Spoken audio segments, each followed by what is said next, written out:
Bom dia, boa tarde, boa noite ou boa madrugada. Você que está aqui agora, seja muito bem-vindo.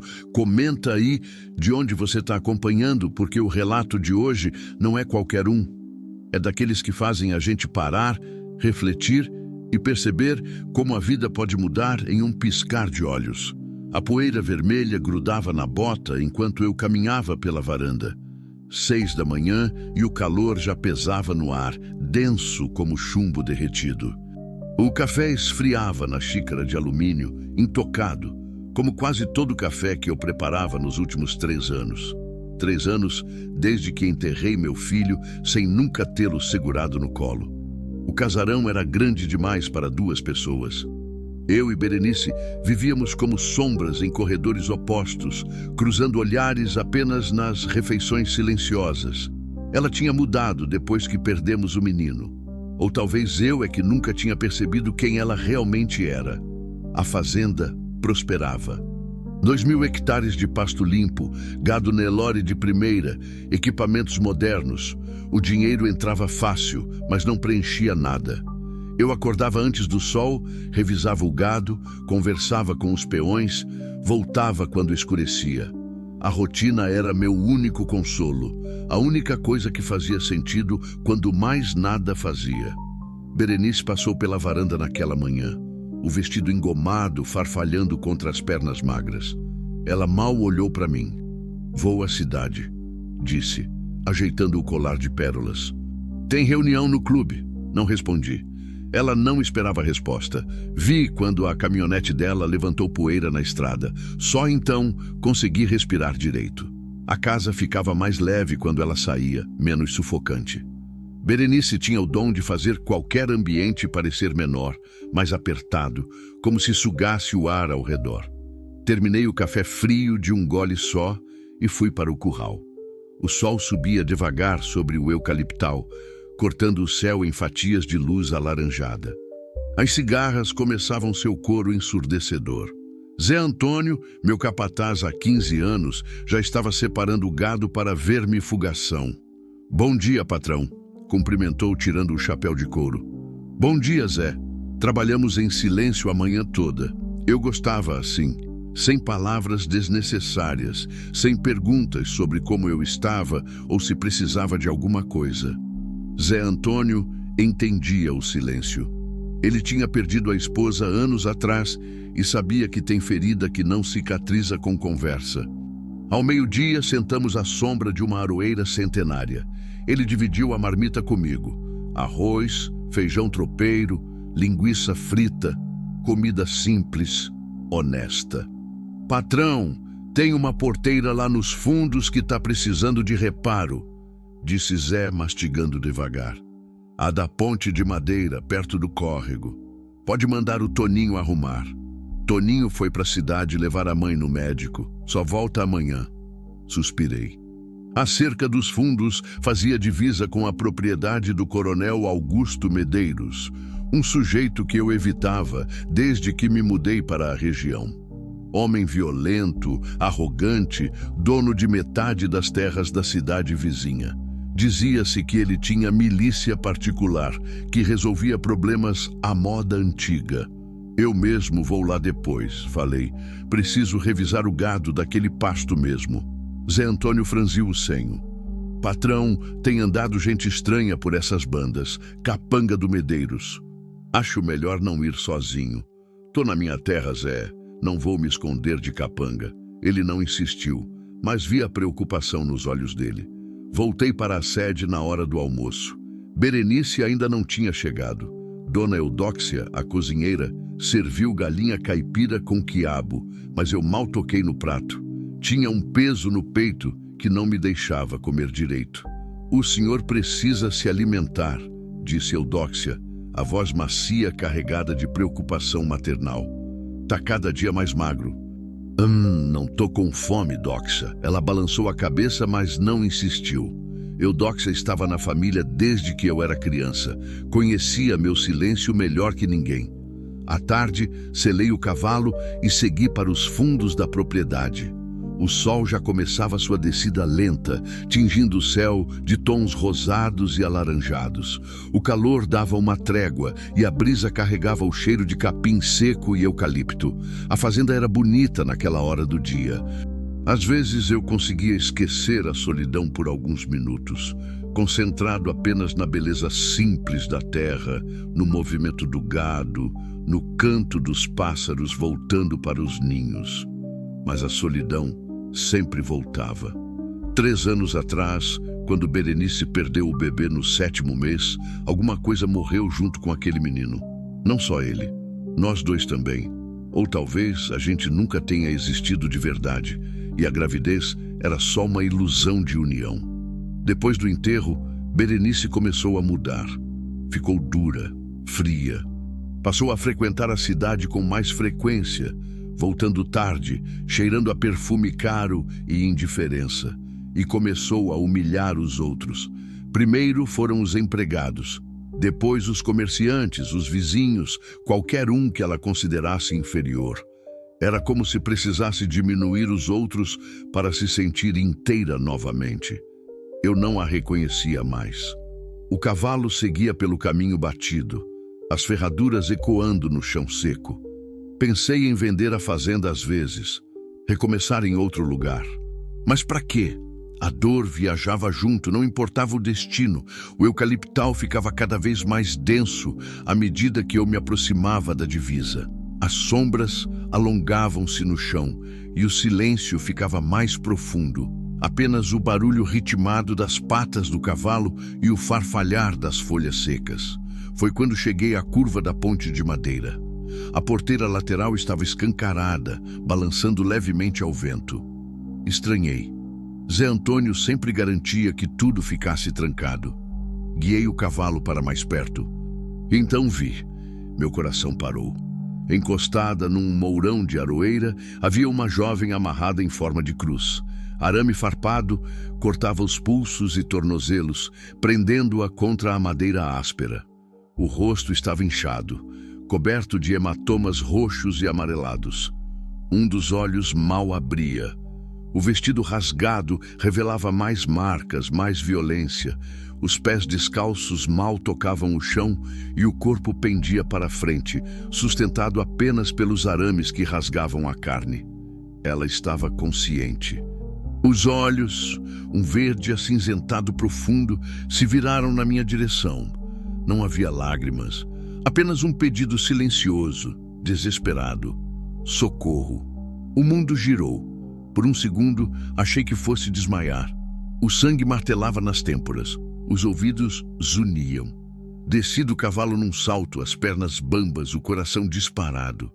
Meu Deus, murmurei, a voz saindo rouca. Meu Deus do céu. Corri até ela. De perto, era ainda pior. A pele tinha marcas de queimadura de cigarro nos braços. Os lábios estavam rachados, sangrando. Ela devia estar ali há horas, talvez desde a noite anterior. Calma, disse, tentando controlar o tremor na voz. Calma, moça. Eu vou tirar você daí. Arranquei o facão da bainha com as mãos tremendo. Raiva. Uma raiva que eu não sentia há anos queimava no peito, subindo pela garganta, nublando a visão. Quem fez isso? Comecei a cortar o arame dos pulsos. O metal estava cravado fundo na carne. Cada movimento arrancava um gemido abafado dela. As lágrimas finalmente vieram, escorrendo pelas bochechas machucadas.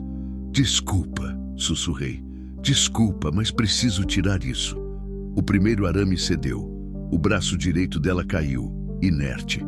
Cortei o segundo, depois os tornozelos. Quando o último arame se partiu, ela desabou. Eu a segurei antes que batesse no chão. Era leve demais.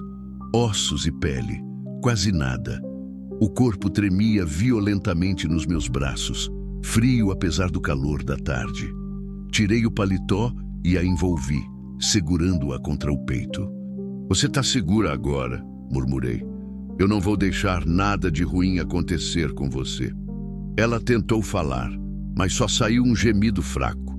Montei no cavalo segurando-a com cuidado. Cada movimento parecia causar mais dor, mas não tinha escolha. Precisava levá-la para casa, rápido. O sol já se escondia atrás das árvores quando disparei pelo caminho de volta. O céu ficava roxo, depois índigo, depois negro. As estrelas começavam a surgir, frias e distantes. E eu cavalgava no escuro, segurando aquela vida frágil nos braços, sentindo pela primeira vez, em 3 anos, que talvez, apenas talvez, eu ainda tivesse algum propósito neste mundo. O casarão apareceu como uma mancha de luz amarela no meio da escuridão. As janelas da cozinha estavam acesas. Dona Eudóxia devia estar preparando o jantar.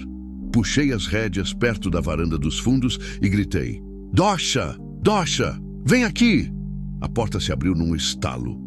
Eudóxia saiu enxugando as mãos no avental, mas parou no meio do caminho quando me viu descendo do cavalo com aquele embrulho nos braços. Meu Jesus amado! Ela levou a mão à boca. O que aconteceu? Depois eu explico. Prepara água morna, panos limpos, o que tiver de remédio na casa, rápido! Ela não fez mais perguntas. Correu para dentro enquanto eu carregava a moça pela porta da cozinha. O calor do fogão a lenha bateu no rosto. Cheiro de café fresco e pão assando, tão distante da realidade daquele momento que parecia irreal. "Leva para o quarto de hóspedes", ordenou Eudóxia, já voltando com uma bacia de água fumegante e braçados de pano branco. Subi a escada lateral, cada degrau rangendo sob meu peso. A moça mal respirava, o corpo mole nos meus braços. Tive medo que não aguentasse, que fosse tarde demais. Não pode ser tarde.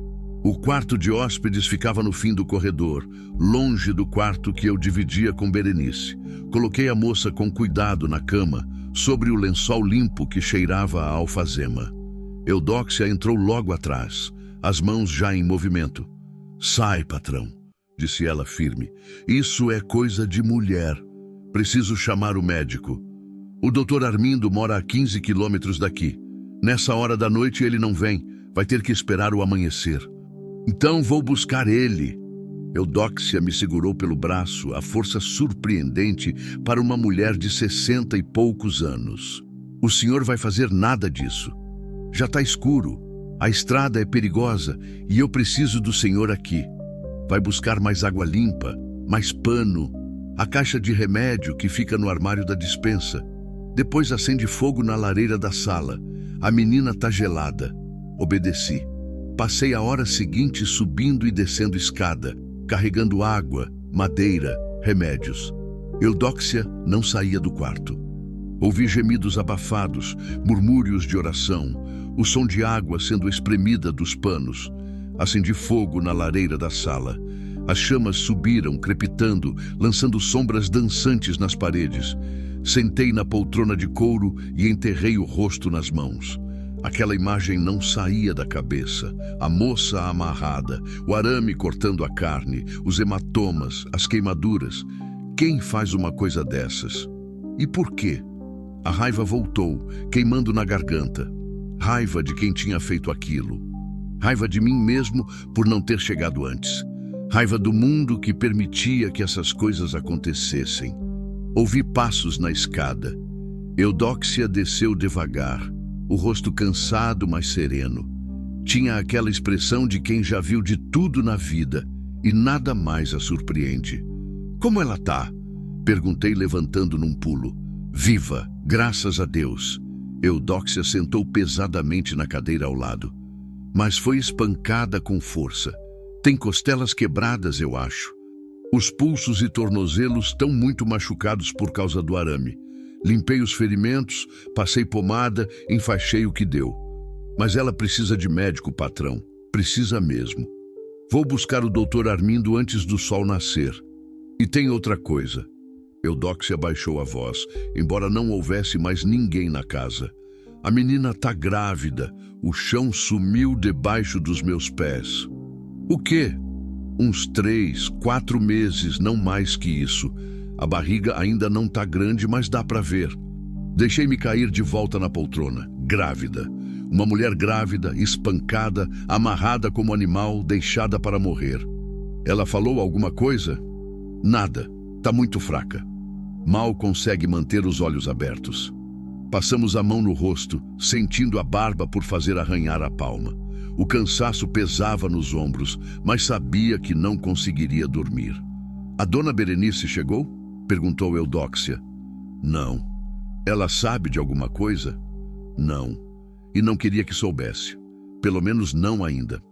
Berenice e compaixão eram palavras que não caminhavam juntas há muito tempo. Eu fico vigiando a menina essa noite, disse Eudóxia, levantando com esforço. O senhor precisa descansar. Não vou conseguir. Então pelo menos come alguma coisa. Tem comida na cozinha. Não tinha fome, mas sabia que Eudóxia não sossegaria enquanto não me visse comer. Fui até a cozinha, esquentei o resto da galinha com quiabo, comi sem sentir o gosto. Mecanicamente, garfada após garfada, enquanto a cabeça não parava.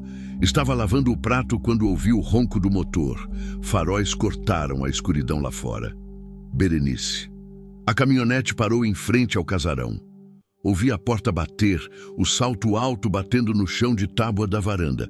Ela entrou pela porta da frente, carregando sacolas da cidade. Ainda acordado? Perguntou surpresa.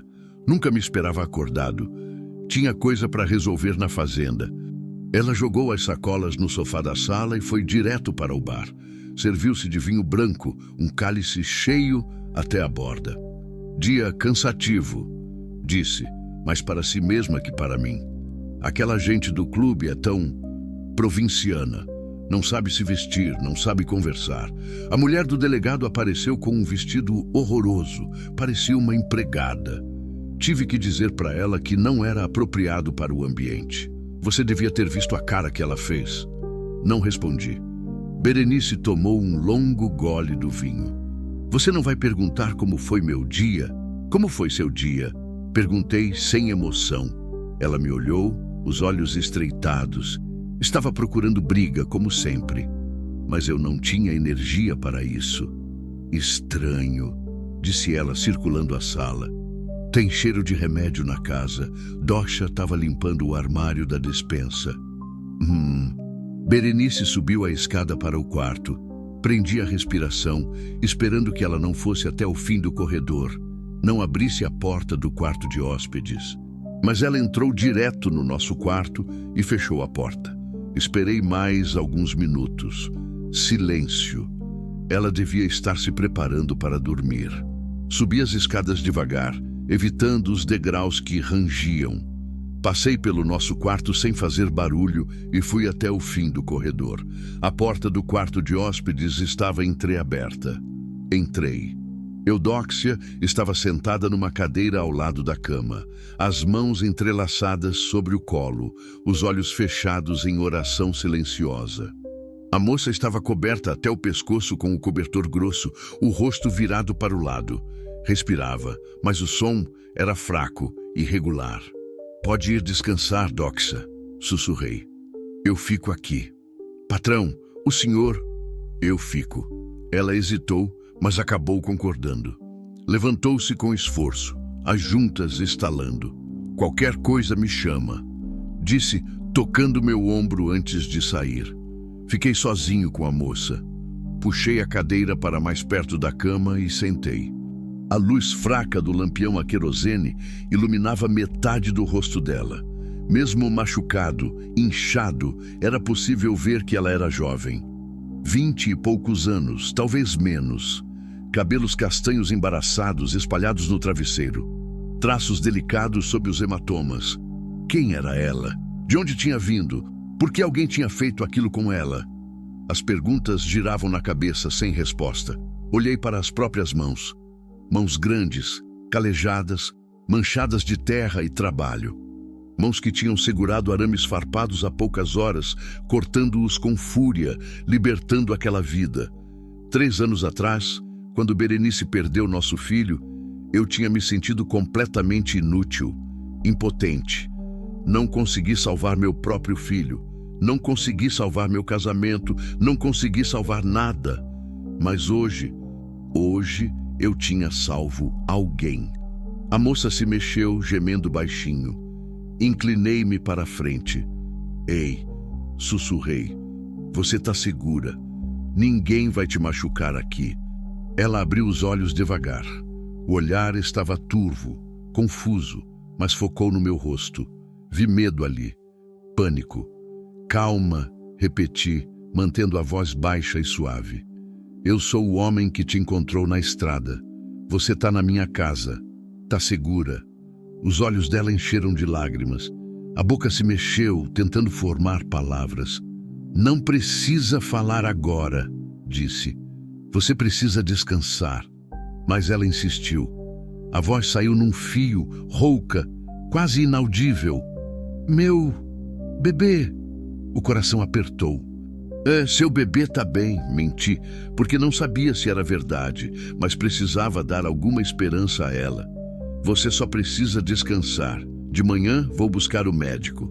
Uma lágrima escorreu pela têmpora dela, sumindo no travesseiro. Por favor, sussurrou. Não me manda embora. A voz dela se quebrou na última palavra. Ninguém vai te mandar embora, prometi. Você fica aqui quanto tempo precisar. Tá me ouvindo? Você tá em casa agora. Ela fechou os olhos novamente, mas a mão se mexeu debaixo do cobertor, procurando. Estendi a minha. Os dedos dela, frios e frágeis, se fecharam em volta dos meus.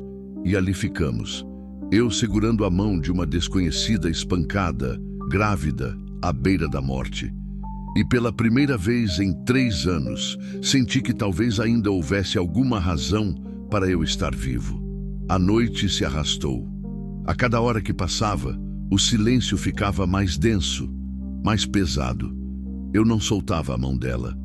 Às vezes ela se mexia, gemendo, e eu murmurava palavras de conforto que mal sabia se ela ouvia. Quando o primeiro clarão do amanhecer começou a pintar o céu de cinza claro, levantei-me devagar. A moça dormia agora, a respiração um pouco mais regular. Desci as escadas e fui direto para o estábulo. Selei o cavalo mais rápido e parti em disparada para a casa do Dr. Armindo. O mundo precisava saber que naquela fazenda, naquela noite, alguma coisa tinha mudado. E que eu não deixaria que fizessem mal àquela moça nunca mais. A estrada para a casa do Dr. Armindo era de terra batida, cheia de buracos e pedras soltas. O cavalo galopava no limite, os cascos levantando nuvens de poeira vermelha que grudavam na minha garganta.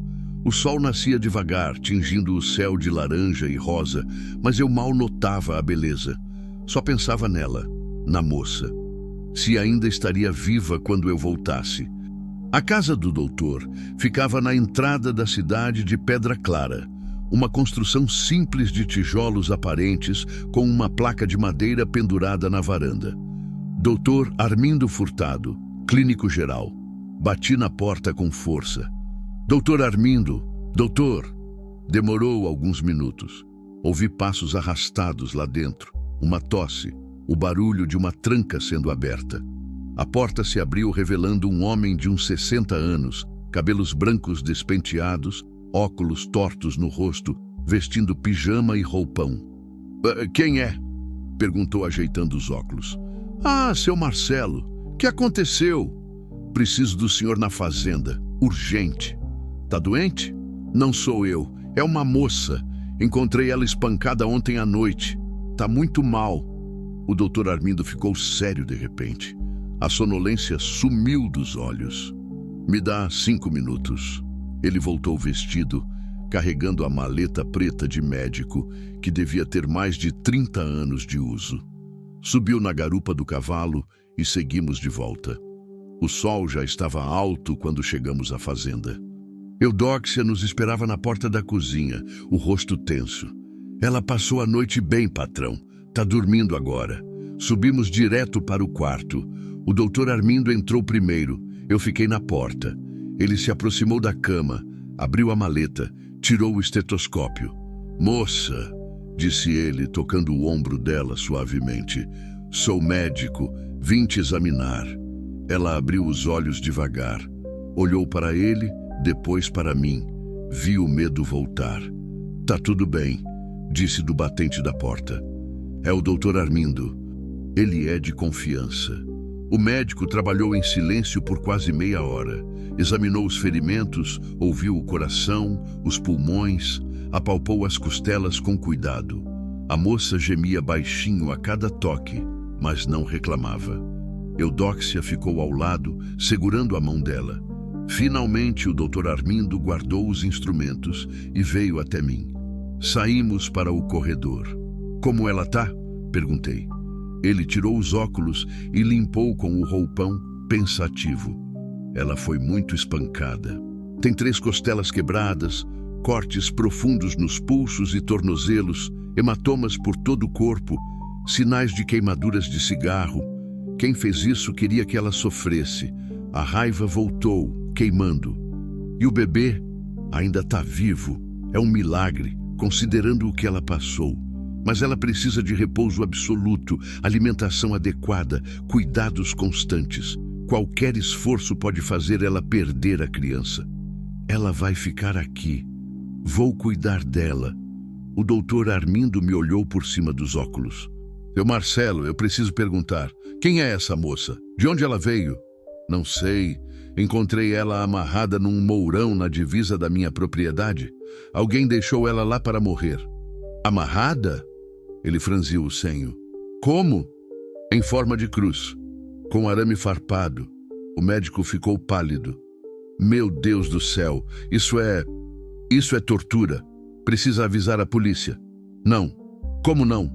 Seu Marcelo, isso é crime grave. O delegado precisa saber. O delegado de Pedra Clara trabalha para o Coronel Medeiros, disse baixo.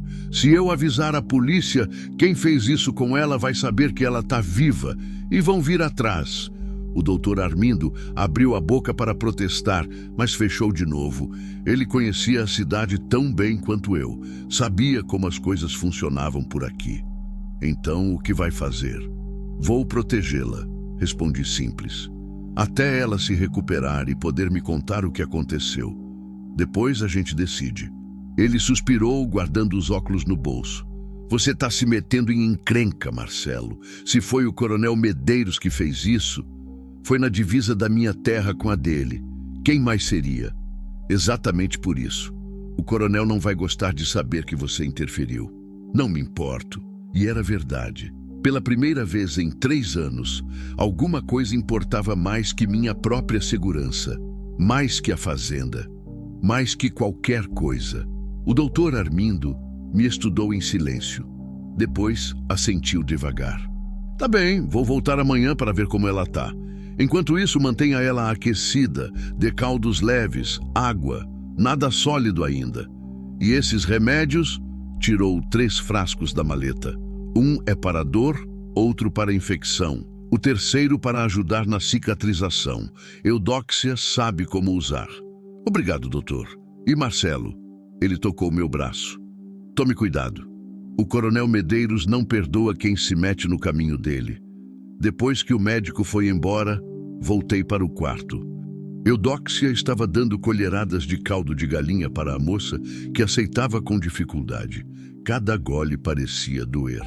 Patrão, chamou Eudóxia. A menina quer falar com o senhor. Aproximei-me da cama. Os olhos dela me encontraram, ainda turvos de dor, mas mais focados que antes. Obrigada, sussurrou. Não precisa agradecer.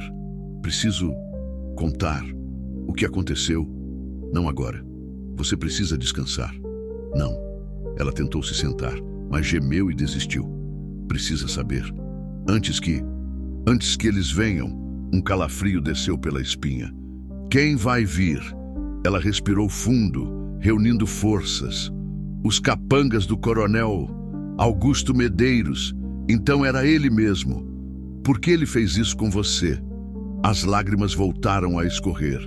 Eu denunciei ele por trabalho escravo. Tinha gente trabalhando na fazenda dele que não recebia, que não podia sair. Eu vi, tentei ajudar. A voz dela falhou.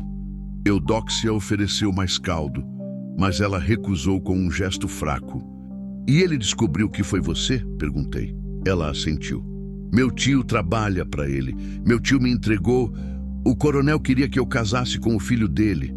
Um homem horrível, violento. Eu disse não. Então eles... Não conseguiu continuar. Soluços sacudiam o corpo frágil. Eudóxia a abraçou com cuidado, murmurando palavras de conforto. Eu fiquei parado, as mãos cerradas em punhos, a raiva crescendo como fogo. Como você se chama? Perguntei, quando ela se acalmou um pouco. Helena, respondeu a voz mais firme agora. Helena Cardoso. Helena, você está segura aqui. Eu prometo, ninguém vai te machucar de novo. O senhor não entende. Ela me olhou, os olhos verdes cheios de desespero. O coronel Medeiros controla tudo aqui. A polícia, os juízes, os comerciantes, ninguém pode contra ele. Quando ele descobrir que eu tô viva, ele não vai descobrir. E se descobrir, vai ter que passar por cima de mim primeiro.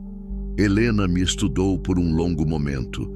Então, pela primeira vez, vi algo que não era medo nos olhos dela. Era a esperança. Pequena, frágil, mas ali. Por que está fazendo isso? Perguntou. Não me conhece. Eu sou ninguém. A pergunta me pegou desprevenido. Por que estava fazendo isso? Não conhecia aquela moça. Não devia nada a ela. Estava me colocando em risco, colocando a fazenda em risco. Mas quando olhei para ela, vi outra pessoa. Vi meu filho que nunca nasceu.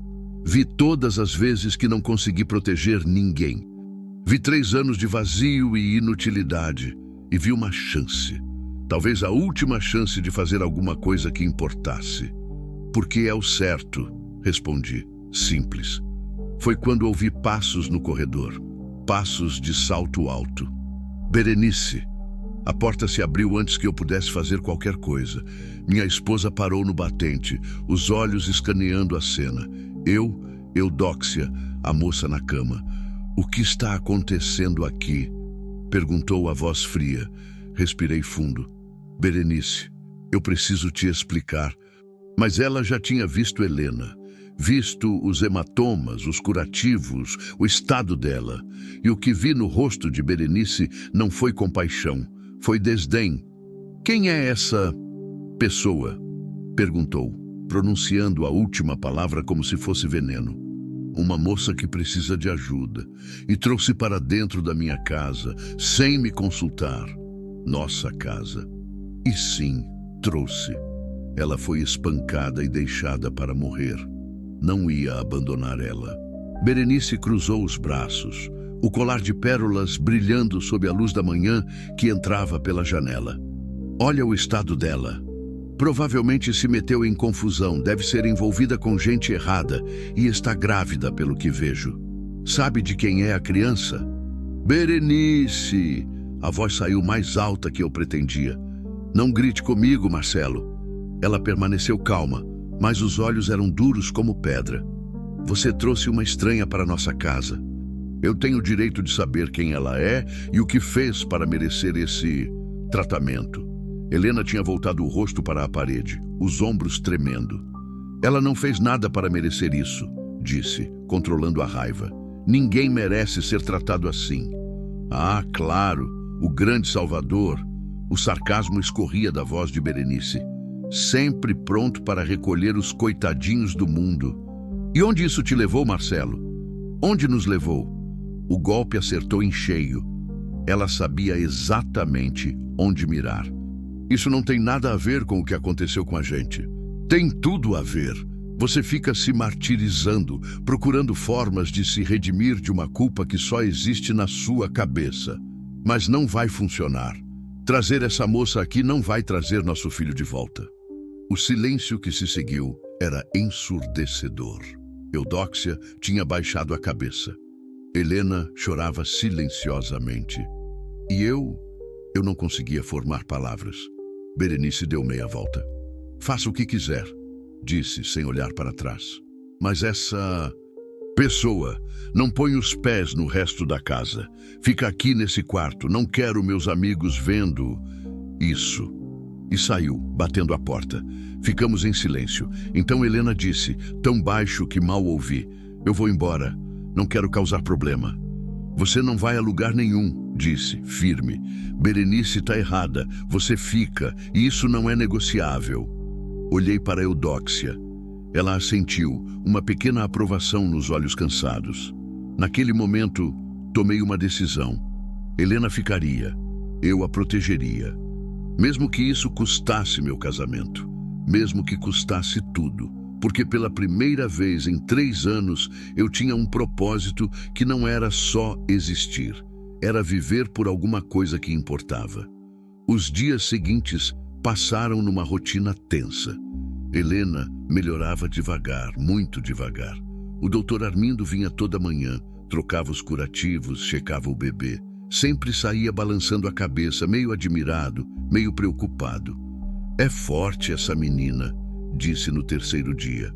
Outro no lugar dela já teria desistido. Eu passava a maior parte do tempo no quarto de hóspedes ou trabalhando na fazenda. Berenice mal falava comigo. Ela saía cedo para a cidade e voltava tarde, quando eu já estava dormindo na poltrona ao lado da cama de Helena. Dormíamos em quartos separados agora. Não que fizesse muita diferença. Já dormíamos separados fazia tempo, mesmo dividindo a mesma cama. Eudóxia cuidava de Helena com dedicação maternal. Preparava caldos nutritivos, chás de ervas, mingaus. Conversava baixinho com ela enquanto trocava os curativos. Contava histórias da fazenda, do tempo que eu era criança. Aos poucos, Helena começou a falar mais. No 4º dia, enquanto eu lia o jornal sentado na cadeira ao lado da cama dela, ela quebrou o silêncio. "O senhor tem filho?" A pergunta me atingiu como um soco no estômago. Fechei o jornal devagar. "Tinha", respondi. "Ele morreu antes de nascer. Sinto muito." "Eu também." Silêncio. O relógio na parede marcava o tempo com tiques regulares. "Por isso a dona Berenice é assim?" perguntou Helena, hesitante. "A Berenice sempre foi assim", disse, mais amargo que pretendia. Eu é que não tinha prestado atenção, ou não quis prestar. Helena olhou para a janela. Lá fora, o sol forte da tarde cozinhava a terra. "Meu filho vai nascer sem pai", disse ela, a mão pousando protetoramente sobre a barriga discreta. "Eu nem sei se vou conseguir cuidar dele. Não tenho nada. Nem família, nem dinheiro, nem lugar para ir. Você vai ficar aqui até se recuperar completamente. Depois a gente vê o que fazer. O coronel Medeiros não vai descansar enquanto não me encontrar. O senhor sabe disso. Eu sabia, mas não ia admitir. Deixa eu me preocupar com o coronel." Ela me olhou com aqueles olhos verdes acinzentados que pareciam enxergar mais fundo do que eu gostaria. "O senhor é um homem bom, seu Marcelo. Mas bondade não vence homem como o coronel Medeiros. Homem assim só entende força e medo. Então vou ter que aprender a falar a língua dele." No 5º dia, Zé Antônio apareceu na varanda da casa durante o almoço. Ele nunca vinha à casa. Sempre me procurava nos pastos ou no curral. Vi logo que tinha alguma coisa errada. "Patrão, preciso falar com o senhor, em particular." Saímos para o lado de fora. O calor era sufocante, o ar parado, sem um sopro de vento. "O que houve, Zé?" Ele tirou o chapéu, amassando a aba entre os dedos calejados. "Os peão estão comentando, dizem que tem capanga do coronel Medeiros rondando a divisa da fazenda. Estão procurando alguma coisa ou alguém." O sangue gelou nas veias. "Quantos?" 3, 4 homens, armados. Ontem pararam o Toninho na estrada, perguntaram se ele tinha visto uma moça por aqui. Mulher nova, cabelo castanho. O Toninho falou alguma coisa? Disse que não tinha visto ninguém, mas patrão... Zé hesitou. "O povo comenta. Fala que o senhor trouxe uma moça ferida para casa." Em cidade pequena, notícia corre. Praguejei baixinho. "Alguém viu ela?" "Só a dona Eudóxia e o doutor Armindo, pelo que sei. Mas o doutor teve que comprar remédio na farmácia da cidade. O farmacêutico deve ter perguntado para que era. E o doutor Armindo falaria. Ele é homem direito, mas se pressionarem, se o coronel colocar a polícia em cima dele..." Não terminei a frase. Não precisava. "Zé, preciso que você faça uma coisa para mim." Quero que coloque 2 homens de confiança vigiando a estrada de acesso à fazenda, dia e noite.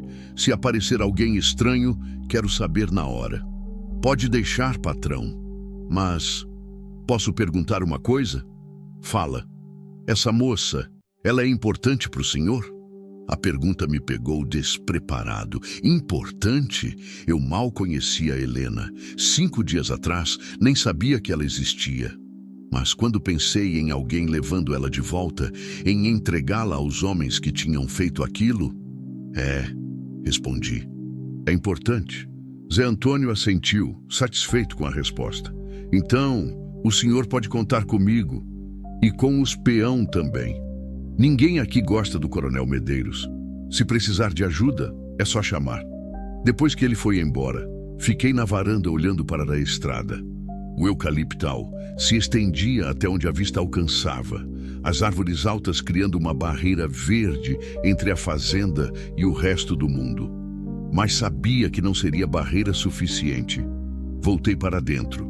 Berenice estava na sala, tomando vinho branco às 2 da tarde, as pernas cruzadas no sofá, enquanto folheava uma revista de moda. Preciso falar com você, disse. Ela nem levantou os olhos da revista. Estou ocupada. É importante. Se é sobre aquela moça, não quero ouvir. Berenice, homens armados estão procurando ela. A situação está ficando perigosa. Agora ela olhou, mas não havia preocupação nos olhos. Apenas irritação. E o que você quer que eu faça? Que entenda que eu não posso simplesmente mandar ela embora. Ela vai morrer se eu fizer isso. Berenice tomou um gole longo do vinho. Não é problema nosso. Como você pode ser tão fria? Fria? Ela colocou a taça na mesinha com força. Eu sou fria? Você traz uma estranha para dentro da nossa casa, coloca nossa segurança em risco. E eu sou a fria? Nossa segurança não está em risco. Acabou de dizer que tem homens armados procurando ela. Marcelo, pelo amor de Deus, use a cabeça. Essa moça é problema. Livre-se dela antes que seja tarde. Não, não. Ela se levantou, os olhos brilhando de raiva. Você não tem direito de tomar essa decisão sozinho. Essa fazenda é minha também. Essa casa é minha também.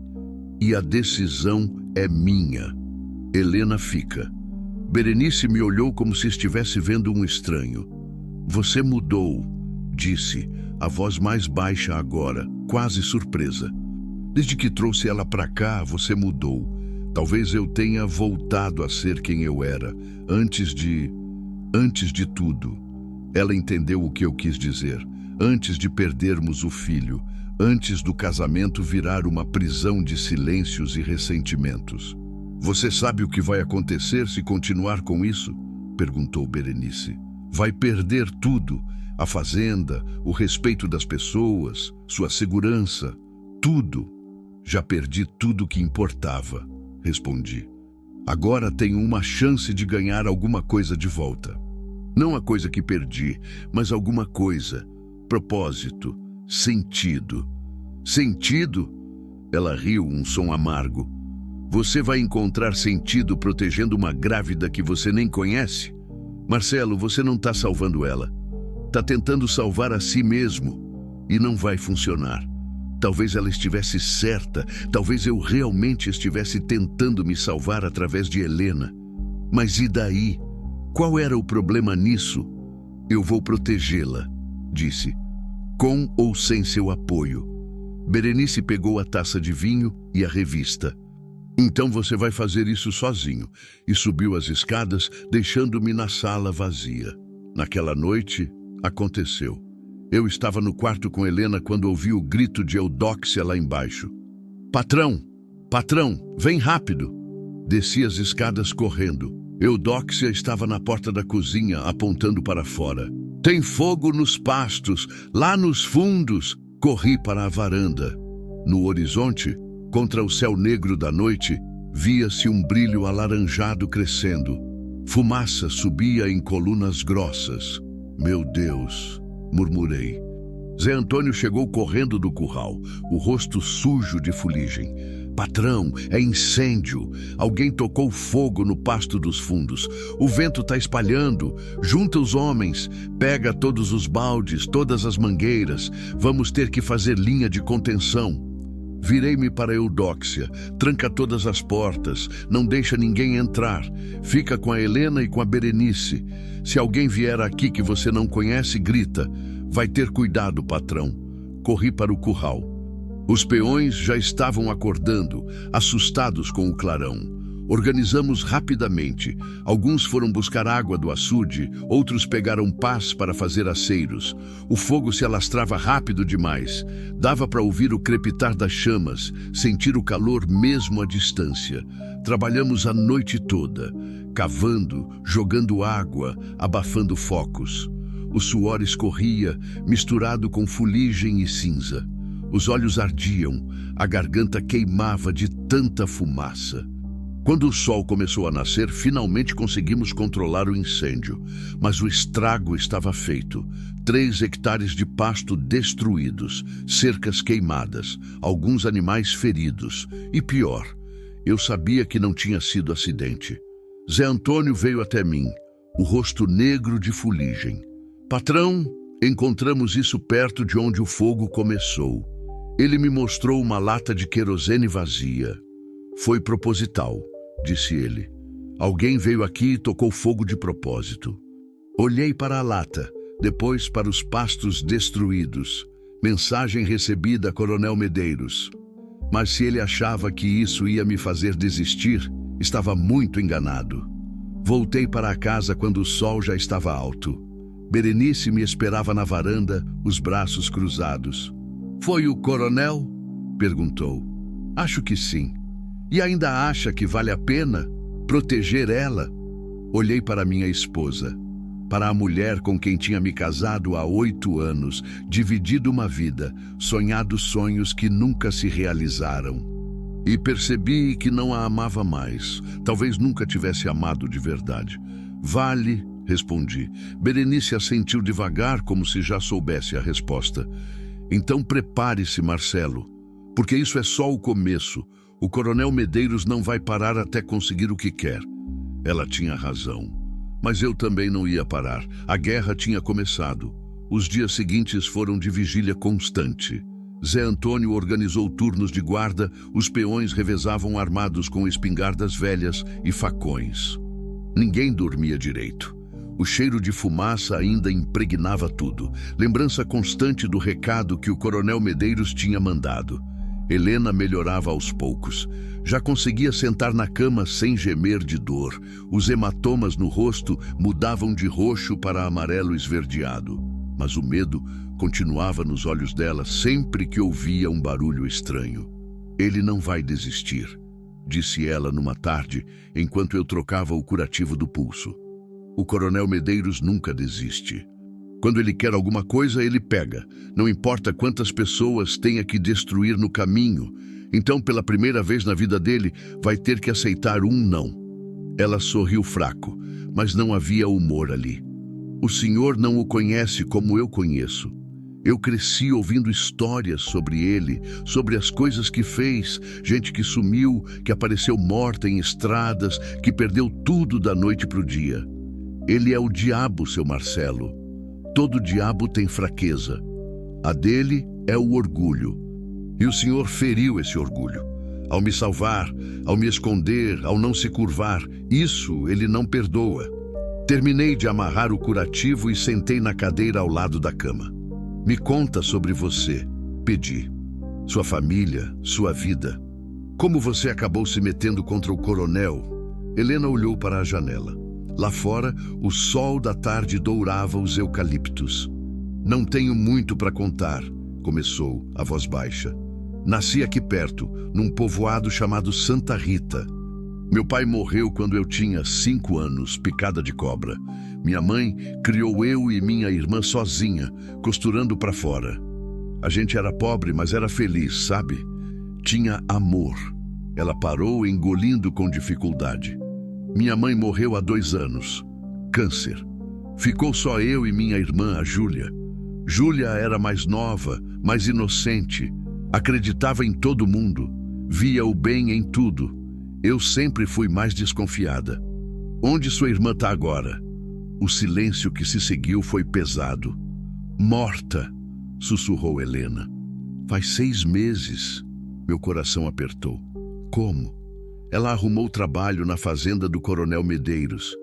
Disse que o pagamento era bom, que ia ter casa e comida. Eu avisei. Falei para ela não ir, que tinha ouvido coisas ruins sobre como ele tratava os empregados. Mas ela não me escutou. Disse que eu era paranoica, que estava vendo problema onde não tinha. Helena limpou as lágrimas que começavam a cair. Depois de 2 meses, fui visitar ela. O que vi? Meu Deus, seu Marcelo, era horrível. Tinha gente trabalhando de sol a sol, sem folga, dormindo em barracões sem ventilação, comendo o resto, e não podiam sair. Tinha capanga vigiando as porteiras, ameaçando quem tentasse fugir. Trabalho escravo. Exatamente. Júlia estava magra, doente. Disse que queria ir embora, mas não deixavam.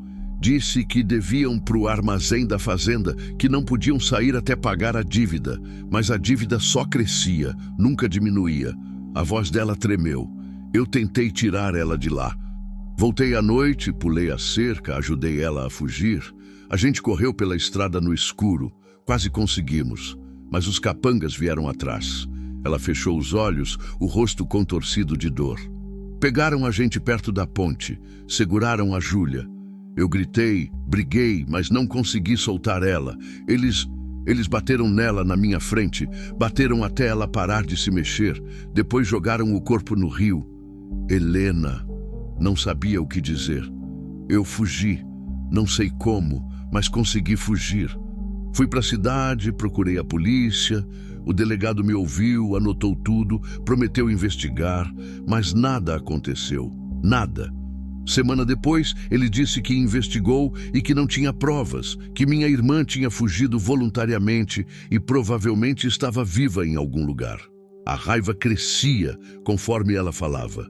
Então fui atrás de um advogado, um homem jovem da capital que tinha acabado de abrir escritório na cidade.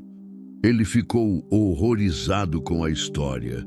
Disse que ia me ajudar, que ia processar o coronel. Juntamos provas, depoimentos de outros trabalhadores que conseguiram fugir. Demos entrada na justiça. E o advogado apareceu morto 3 dias depois. Acidente de carro, disseram. Mas eu vi o corpo no velório. Tinha marcas no pescoço. Não foi acidente. Helena me olhou, os olhos verdes cheios de dor e determinação. Foi quando meu tio apareceu. Ele trabalhava para o coronel havia anos. Era capanga de confiança. Disse que o coronel estava muito bravo comigo, mas que estava disposto a esquecer tudo se eu aceitasse casar com o filho dele, o Augusto Júnior. Disse que seria um bom casamento, que eu teria tudo o que quisesse. E você recusou. Claro que recusei. O Augusto Júnior é pior que o pai. Violento, cruel. Tinha ouvido histórias sobre a última esposa dele, como ela apareceu com hematomas de queda, até o dia que morreu afogada no açude. Eu preferia morrer que casar com aquele monstro. Ela tocou a barriga inconscientemente. E estava grávida. Meu namorado, o Tomás, era um rapaz bom. Trabalhava na serraria. Era honesto, me amava. A gente ia casar. Mas quando o coronel descobriu que eu estava grávida de outro homem, não precisou terminar. Eu já imaginava. O que aconteceu com o Tomás? Sumiu. A voz dela era oca. Saiu para o trabalho uma manhã e nunca mais voltou. Procuraram por toda parte. Até hoje não acharam o corpo. A história toda era uma tragédia atrás da outra. Não era de admirar que Helena carregasse tanto medo, tanta dor. Foi meu tio que me entregou, continuou ela. Meu próprio sangue. Ele acreditava que estava fazendo certo, que casar com o filho do coronel seria bom para mim. Mas quando eu recusei de novo, quando gritei e tentei fugir, o coronel perdeu a paciência. Ela tocou os pulsos enfaixados. Me amarraram naquele mourão como exemplo, para o povo ver o que acontece com quem desafia ele. Meu tio estava lá assistindo. Tentei implorar para ele, mas ele só olhava para o chão. Covarde. A raiva que eu sentia era física. Queimava no peito, subia pela garganta. Acharam que eu ia morrer lá, disse Helena. E eu ia mesmo, se o senhor não tivesse passado. Deus te colocou naquele caminho, seu Marcelo. Tenho certeza disso. Não sabia se acreditava em Deus ainda, depois de tudo que tinha perdido. Mas se Deus existia, talvez Helena estivesse certa. Agora você está segura, disse. E vai continuar segura. Por quanto tempo? Ela perguntou. O coronel não vai parar. Ele vai continuar vindo, vai queimar mais pastos, vai fazer coisas piores. Até quando o senhor vai conseguir resistir? Era uma boa pergunta. Uma pergunta que eu não tinha resposta. A porta se abriu. Berenice entrou sem bater, como sempre. Ela me olhou. Depois olhou para Helena, o rosto uma máscara de desdém. Tem visita para você lá embaixo, disse, falando comigo, mas sem tirar os olhos de Helena. O coronel Medeiros. O sangue gelou. O quê? Você ouviu? Ele está na sala, esperando. Disse que é sobre assunto de negócios. Levantei-me num pulo. Você deixou ele entrar? É minha casa também, respondeu Berenice fria. E não vou ser mal educada com um vizinho só porque você decidiu virar herói. Berenice, eu sei quem ele é e sei o que ele quer. Você tem duas opções, Marcelo. Resolver isso como homem civilizado ou esperar que ele resolva do jeito dele. Sua escolha. Ela saiu, deixando a porta aberta. Helena tinha ficado pálida, o corpo tremendo. Ele veio por mim, sussurrou. Ele sabe que eu tô aqui. Fica no quarto. Tranca a porta. Não sai por nada. Ele vai te matar, seu Marcelo. Não vai. Não aqui, não agora. Ele veio negociar primeiro. Homem como ele gosta de negociar antes de partir para a violência. Mas minha mão tremeu quando peguei a espingarda que ficava encostada no canto do quarto. Só por garantia, disse. Desci as escadas devagar. Cada degrau parecia mais pesado que o anterior. Lá embaixo, ouvia vozes na sala. Berenice oferecendo café, usando aquele tom falso de simpatia que ela reservava para visitas importantes. Respirei fundo e entrei na sala. O coronel Augusto Medeiros estava sentado no meu sofá como se fosse dono do lugar. Homem grande, uns 60 anos, cabelo grisalho penteado para trás, bigode espesso. Vestia roupa cara, mas sem elegância. Camisa de linho branca, calça de brim, botas de couro com esporas. Ao lado dele, de pé, estava um homem mais jovem. Augusto Júnior, presumivelmente. Tinha os olhos do pai, frios e calculistas, mas havia uma crueldade adicional ali que o velho não tinha. E havia mais dois homens perto da porta. Capangas, armados. O coronel me viu e sorriu, um sorriso que não chegava aos olhos. Marcelo, disse, levantando-se. Finalmente conhecemos pessoalmente. Sou seu vizinho, Augusto Medeiros. Acho que já ouviu falar de mim. Não apertei a mão estendida. Apenas segurei a espingarda com mais força. O sorriso do coronel vacilou por um segundo. Vejo que não é homem de formalidades, disse ele, a voz ainda amigável, mas com uma ponta de gelo. Tudo bem, vou direto ao ponto então. Ele sentou-se de novo, cruzando as pernas confortavelmente. Você tem alguma coisa que me pertence, e eu vim buscar. O silêncio que se seguiu era denso, como a fumaça do incêndio que ainda pairava sobre a fazenda. Não tenho nada que seja seu, respondi, mantendo a voz firme apesar do coração disparado. O coronel Medeiros riu, um som grave, sem humor. Não me tome por idiota, Marcelo. Sei que ela está aqui. A Helena, minha futura nora. Futura nora? Não consegui conter o sarcasmo. A moça que seus capangas espancaram e amarraram para morrer? O sorriso do coronel desapareceu. Ela precisa aprender respeito, toda mulher precisa. Meu filho ofereceu casamento, nome, posição. Ela cuspiu na cara da generosidade dele. Generosidade? A raiva borbulhava. Ela não queria casar, é direito dela. Augusto Júnior deu um passo à frente, a mão no cabo do revólver na cintura. Essa vagabunda grávida de outro homem não tem direito nenhum, cuspiu. E você não tem direito de meter o nariz no que não é da sua conta. Júnior, calma. O coronel ergueu a mão, mas havia aprovação nos olhos dele. Estamos aqui para conversar como homens civilizados. Ele se virou para mim de novo. Marcelo, você me parece homem inteligente. Sabe como as coisas funcionam por aqui. Tem sua fazenda, seu gado, sua vida tranquila. Por que jogar tudo isso fora por causa de uma moça que você nem conhece? Porque é o certo. O certo? O coronel soltou uma risada curta. O certo é cada um cuidar do que é seu e não se meter em confusão alheia. A Helena me causou prejuízo.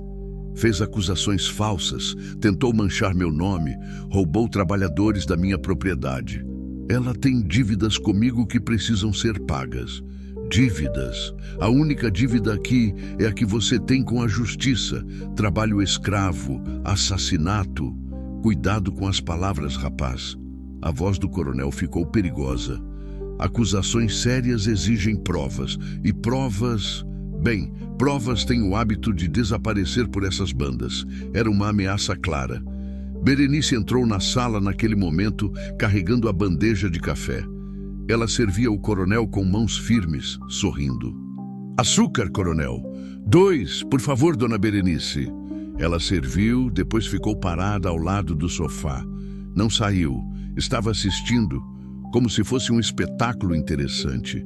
O coronel tomou um gole do café, fez um som de aprovação. Excelente. Dona Berenice, a senhora é mulher de bom gosto. Tenho certeza que entende a situação melhor que seu marido. Berenice olhou para mim, depois para o coronel. Entendo sim. Meu marido às vezes deixa o coração falar mais alto que a razão. Era uma traição sutil, mas uma traição. Senti o chão sumir sob meus pés. O coronel sorriu satisfeito. Veja só, Marcelo, até sua esposa entende. Vou fazer uma proposta generosa, porque respeito homens trabalhadores como você. Me entregue a Helena e esquecemos tudo. O incêndio no seu pasto, acidente, as ameaças, mal entendido. Você continua sua vida, eu continuo a minha e todo mundo feliz. E o que acontece com a Helena? Ela casa com meu filho, como deveria ter feito desde o começo. Vai ter casa boa, comida na mesa, o bebê vai nascer com nome. É mais do que uma moça na situação dela pode esperar. Ela prefere morrer. Então é a escolha dela. O coronel colocou a xícara na mesinha com um estalo. Mas não vai ser escolha sua. Você não é pai dela, não é marido, não é nada. É só um estranho que meteu o nariz onde não foi chamado. Levantei a espingarda apontando para ele. Os capangas sacaram as armas na mesma hora. Augusto Júnior também. 3 armas apontadas para mim. Berenice soltou um grito abafado. O coronel, porém, continuou sentado, calmo. Vai me matar, Marcelo? Aqui na sua sala, na frente da sua esposa e das minhas testemunhas. Você sabe o que acontece depois? A polícia vem, te prende por homicídio. Sua fazenda é confiscada, sua esposa fica na rua. E a Helena? A Helena volta para mim de qualquer jeito. Ele estava certo, e eu sabia disso, mas não abaixei a arma. Saia da minha casa. O coronel me estudou por um longo momento. Depois se levantou devagar, ajeitando a camisa. Você está cometendo um erro, rapaz. Um erro que vai te custar caro. Já cometi erros piores. Esse eu posso viver com ele. Pode? Ele deu 2 passos em minha direção. Os capangas acompanharam. Vamos ver quanto tempo você aguenta. Vamos ver o que sobra da sua fazenda daqui a 1 mês. Dos seus empregados. Da sua esposa. Se encostar em qualquer pessoa dessa fazenda, eu juro que... Vai fazer o quê? O coronel estava a centímetros de mim agora, o hálito quente no meu rosto. Você não tem ideia com quem está lidando. Eu construí esse império com as próprias mãos. Quebrei homens mais fortes que você. Destruí famílias inteiras. E sempre, sempre consegui o que quis. Sempre tem uma primeira vez para perder. Algo brilhou nos olhos dele. Respeito, raiva, não dava para saber. Você tem 3 dias, disse ele recuando. 3 dias para entregar a Helena. Depois disso, não respondo pelo que acontece. Ele se virou para Berenice, fez uma pequena reverência. Dona Berenice, foi um prazer. Espero que consiga colocar juízo na cabeça do seu marido. E saiu, seguido pelo filho e pelos capangas. Ouvi o motor da caminhonete ligando, o barulho se afastando pela estrada. Só então abaixei a espingarda. As mãos tremiam violentamente. Berenice me olhava, o rosto pálido. Você tá louco, disse ela, a voz trêmula. Completamente louco. Eu não ia entregar ela. Por quê? Marcelo, pelo amor de Deus, por quê? Ela não é nada para você. Nada. Porque se eu entregar ela, vou ter que viver o resto da vida sabendo que mandei uma mulher grávida de volta para os braços de quem quase matou ela. E isso, Berenice, isso eu não consigo fazer. Mesmo que custe nossa segurança, nossa fazenda, nosso casamento. Olhei para ela. Realmente olhei. Para a mulher que tinha sido minha esposa por 8 anos. Nosso casamento acabou faz tempo. A gente só não tinha coragem de admitir. Ela recuou como se eu tivesse batido nela. Então é isso? Você vai jogar tudo fora? Por ela? Não é por ela, é por mim, porque preciso olhar no espelho e reconhecer o homem que vejo. E se eu entregar a Helena, não vou reconhecer mais. Berenice balançou a cabeça, as lágrimas finalmente vindo. Você é um idiota, Marcelo, um idiota nobre, mas um idiota. Ela subiu as escadas, deixando-me sozinho na sala. Fui até a janela. Lá fora, o sol começava a se pôr. Em 3 dias, o coronel voltaria, e então o inferno ia começar de verdade.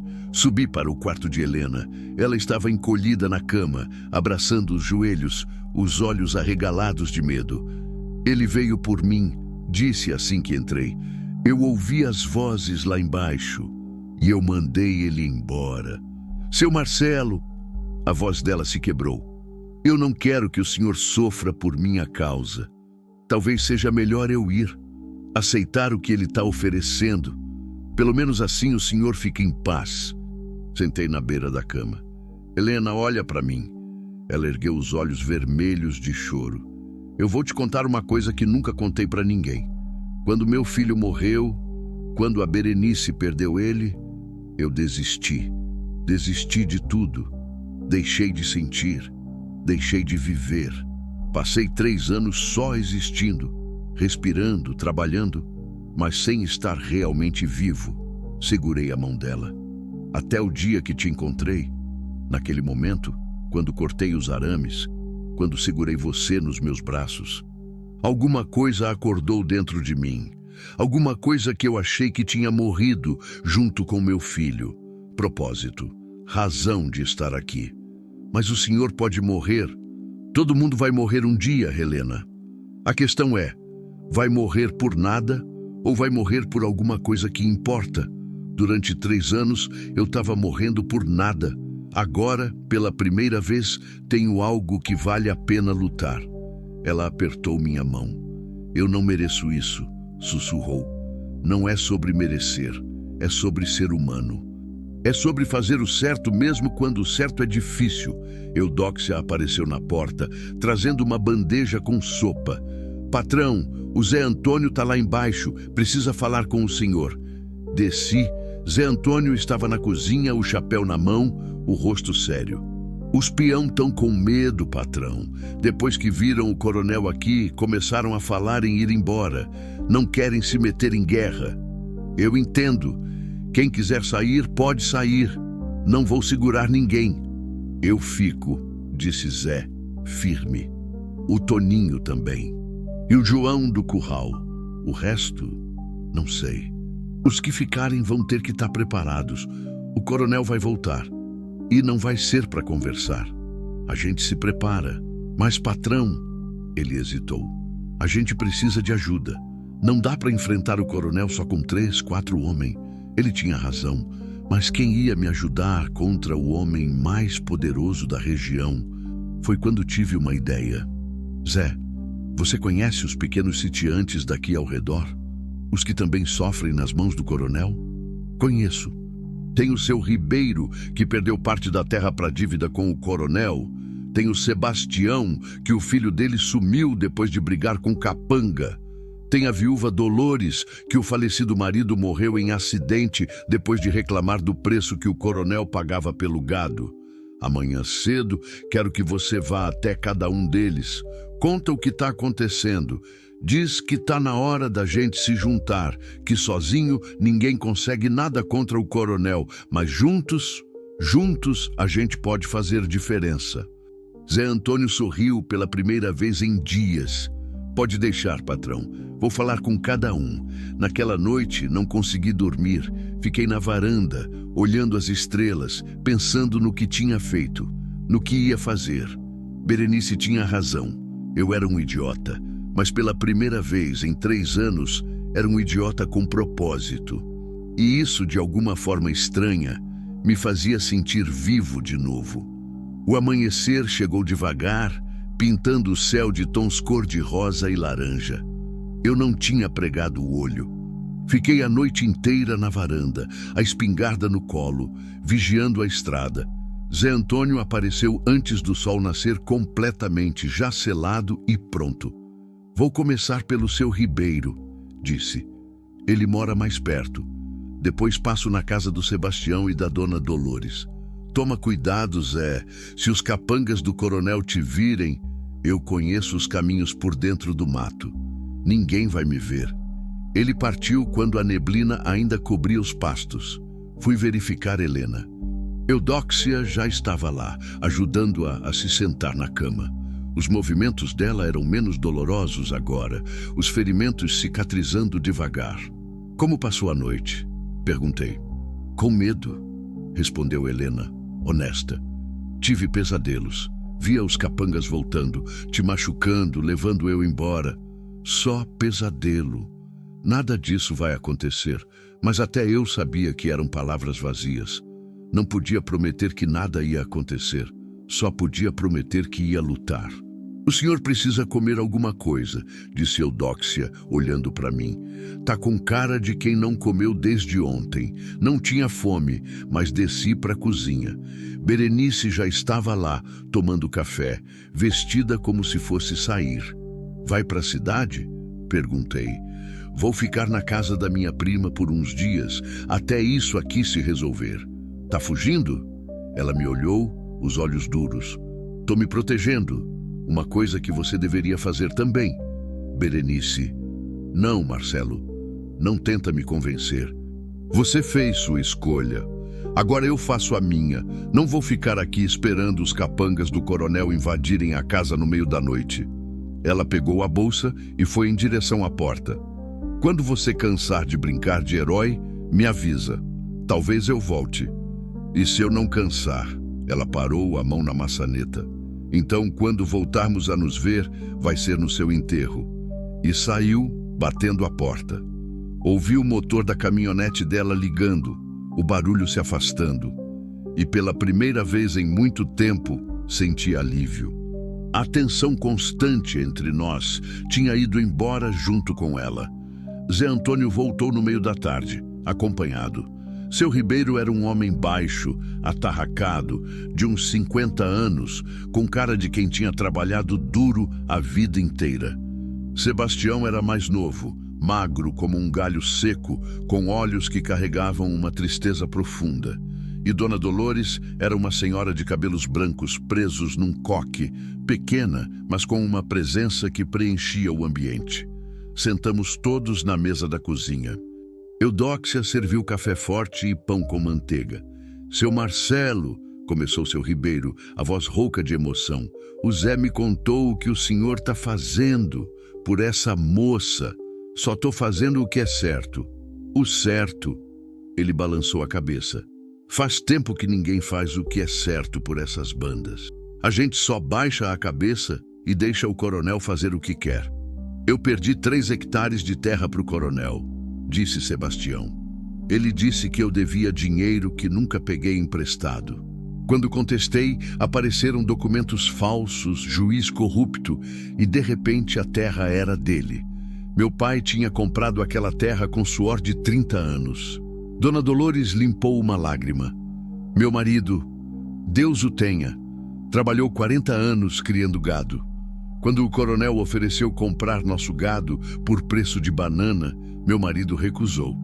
Disse que ia vender na cidade, para leiloeiro de fora. Uma semana depois, acharam ele morto na estrada. Disseram que foi atropelado, mas eu vi o corpo. Tinha marcas no pescoço. O silêncio pesava na cozinha. Por isso vim, disse ela, a voz firme, apesar das lágrimas. Porque tá na hora de alguém fazer alguma coisa. Tá na hora de a gente parar de ter medo. Mas o que a gente pode fazer? Perguntou Sebastião. O coronel tem capangas armados, tem a polícia no bolso, tem dinheiro. E nós temos o povo, respondi. Cada um de vocês conhece outras pessoas que sofreram nas mãos do coronel. Cada um pode trazer mais gente. Juntos somos mais que os capangas dele. O senhor está falando de... o quê? Uma rebelião? Seu Ribeiro parecia assustado e esperançoso ao mesmo tempo. Tô falando de resistência, de não baixar a cabeça, de proteger uns aos outros. O coronel só tem poder porque a gente deixa, porque todo mundo tem medo de ficar sozinho contra ele. Mas se a gente se juntar, ele pode matar todo mundo, disse Sebastião, mas havia uma centelha nos olhos dele. Pode, mas pelo menos a gente morre de pé, não de joelhos. Dona Dolores bateu a mão na mesa. Eu tô dentro. Meu marido morreu sozinho, com medo, sem ninguém para ajudar. Não vou deixar que a mesma coisa aconteça com essa moça, ou com o senhor, ou com qualquer um de nós. Seu Ribeiro e Sebastião se entreolharam. Depois, devagar, assentiram. A gente tá dentro também, disse seu Ribeiro. Mas vamos precisar de mais gente, muito mais. Então vamos buscar, disse. Cada um traz quem puder. A gente se reúne aqui amanhã de novo, faz um plano. Eles concordaram. Saíram com uma determinação nos olhos que não estava lá quando chegaram. Depois que foram embora, Zé Antônio me puxou de lado. Patrão, o senhor sabe que isso pode dar muito errado, né? Eu sei. A gente pode perder tudo, até a vida. Eu sei disso também. Ele me olhou por um longo momento, depois sorriu. Então vamos fazer direito. Naquela noite subi para ver Helena. Ela estava sentada na cadeira ao lado da janela, olhando as estrelas. Conseguia andar sozinha agora, mesmo que devagar. Eudóxia me contou, disse ela quando entrei, sobre as pessoas que vieram, sobre o plano. Sentei na beira da cama. Tá com raiva de mim por estar colocando mais gente em risco? Não. Ela virou o rosto para mim. Tô com medo por você, mas também tô... Ela procurou a palavra certa, cheia de esperança. Pela primeira vez em muito tempo, sinto que talvez as coisas possam mudar. Vão mudar, de um jeito ou de outro. Ela se levantou devagar e veio até onde eu estava.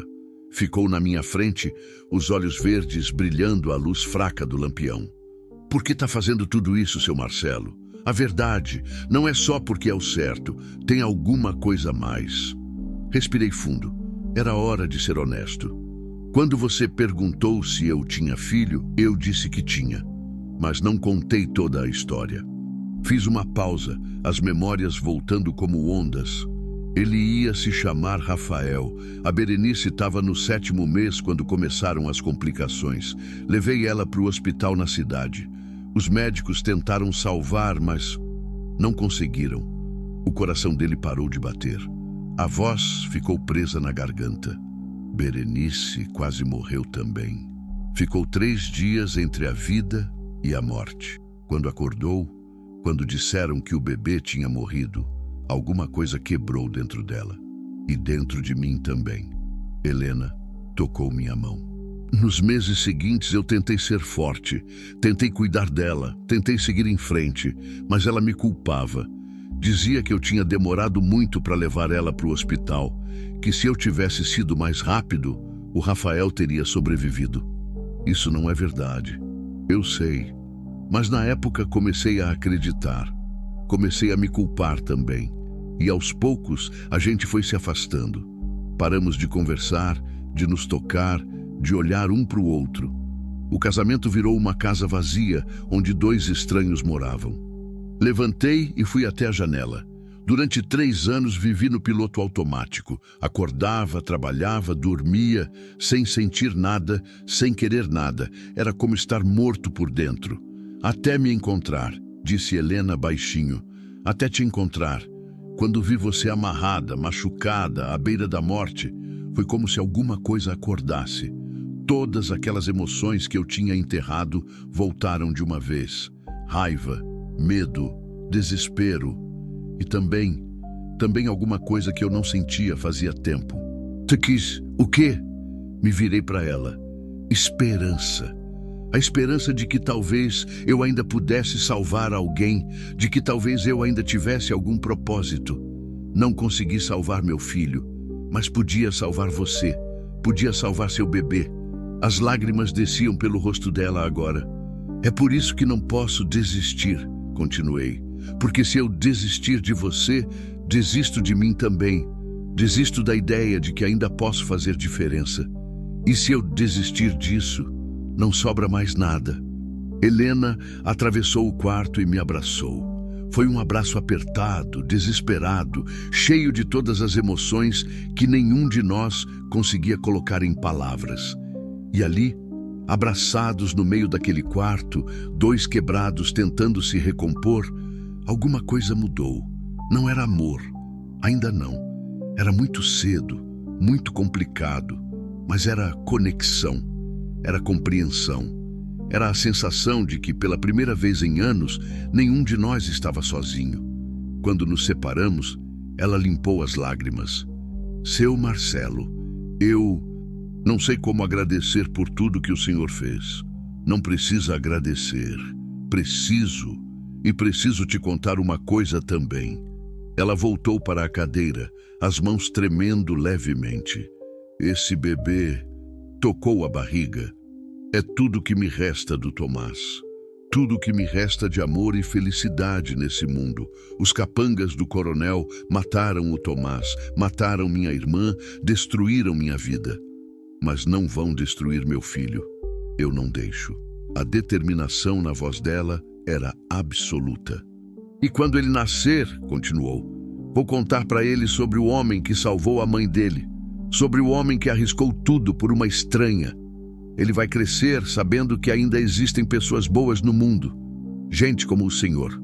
Helena, não, deixa eu terminar. Você disse que eu te dei esperança, mas você me deu muito mais que isso. Me deu a vida de volta, me deu a chance de ser mãe, me deu a possibilidade de recomeçar, e não importa o que aconteça nos próximos dias. Nada pode tirar isso de mim. Ficamos em silêncio por um momento, apenas nos olhando. Então ouvi um barulho lá embaixo. Passos correndo, vozes. Patrão, patrão! Era Zé Antônio gritando. Peguei a espingarda e desci correndo. Zé estava na cozinha, ofegante, os olhos arregalados. O que foi? Acabou de chegar notícia da cidade.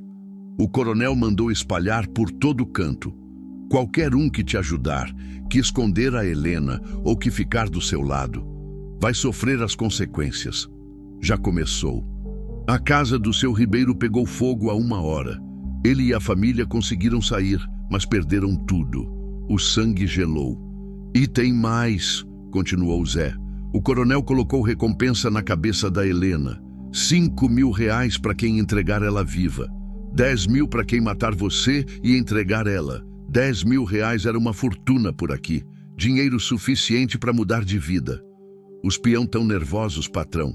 Não sei por quanto tempo vão aguentar firme. Olhei pela janela.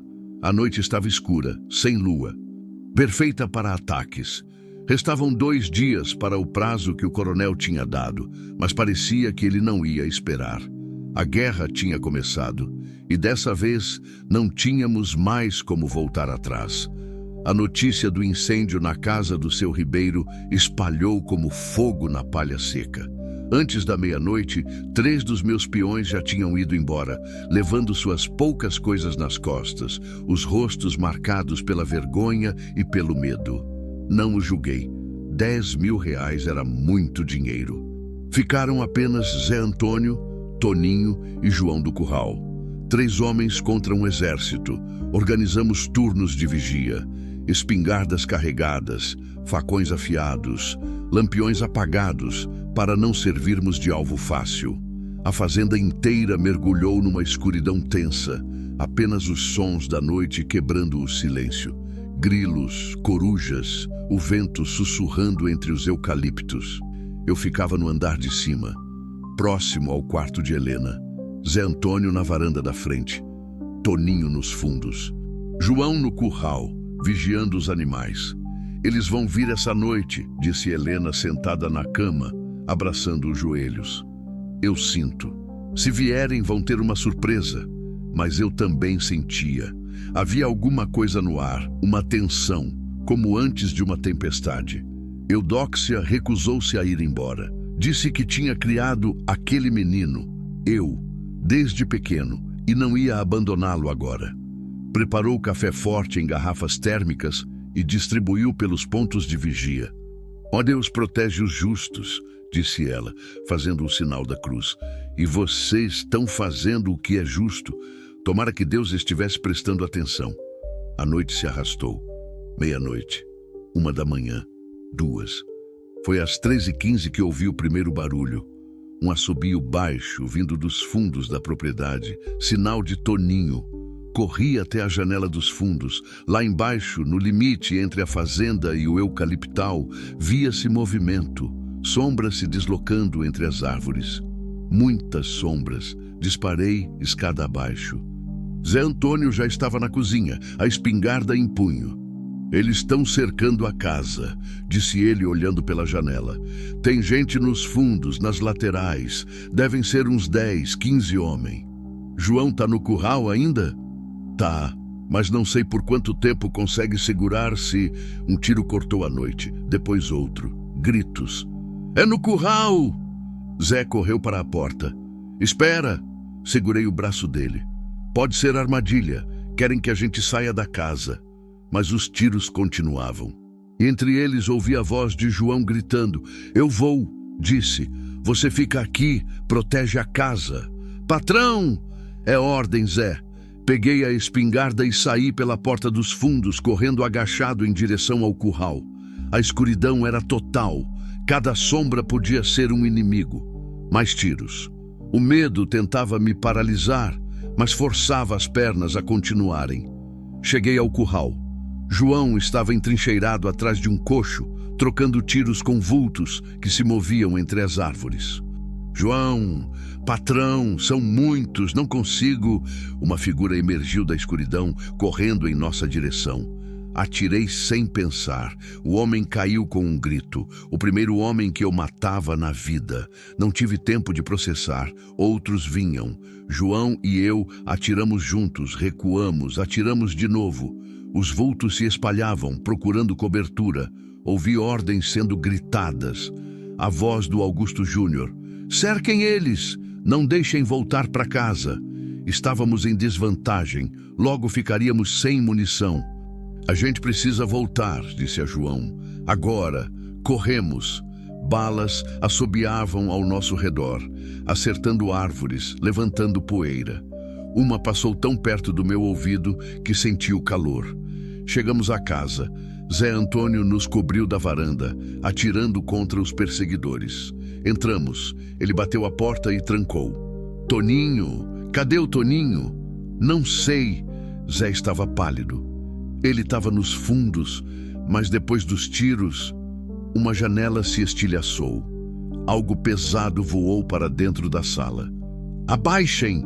Gritei. Nos jogamos no chão. A explosão foi ensurdecedora. Não era bomba, era um lampião de querosene. As chamas se espalharam pela sala, lambendo as cortinas, subindo pelas paredes. Fogo! Gritou João. A casa tá pegando fogo! Eudóxia apareceu correndo com baldes de água, mas era inútil.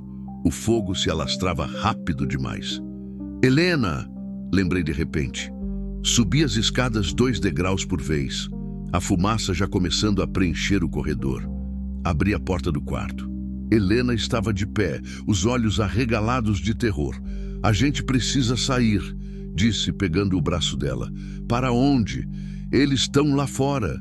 Não temos escolha. A casa vai cair. Ajudei-a a descer. A sala era um inferno agora. As chamas consumindo móveis, paredes, memórias. 8 anos de casamento, 3 anos de luto. Tudo virando cinzas. Tem que sair pelos fundos, disse Zé. É a única saída que eles ainda não cercaram completamente. E o Toninho? Zé balançou a cabeça, os olhos marejados. Não o Toninho. Mas não tinha tempo para luto. As vigas do teto começavam a ceder, chovendo brasas.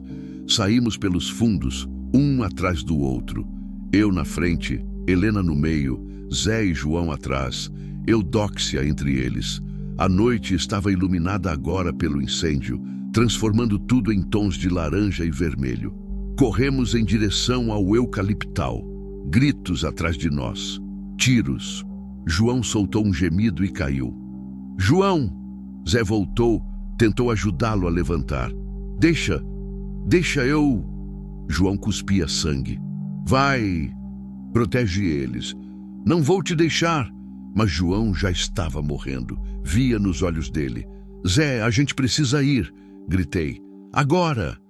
Ele hesitou, depois obedeceu, as lágrimas descendo pelo rosto sujo de fuligem. Entramos no eucaliptal. A escuridão nos engoliu. Corríamos às cegas, tropeçando em raízes, galhos, nos chicoteando o rosto. Helena ofegava, a mão apertando a barriga. Não aguento. Aguenta. Só mais um pouco. Os gritos dos perseguidores ficavam mais distantes. Ou estávamos conseguindo fugir, ou eles estavam nos cercando.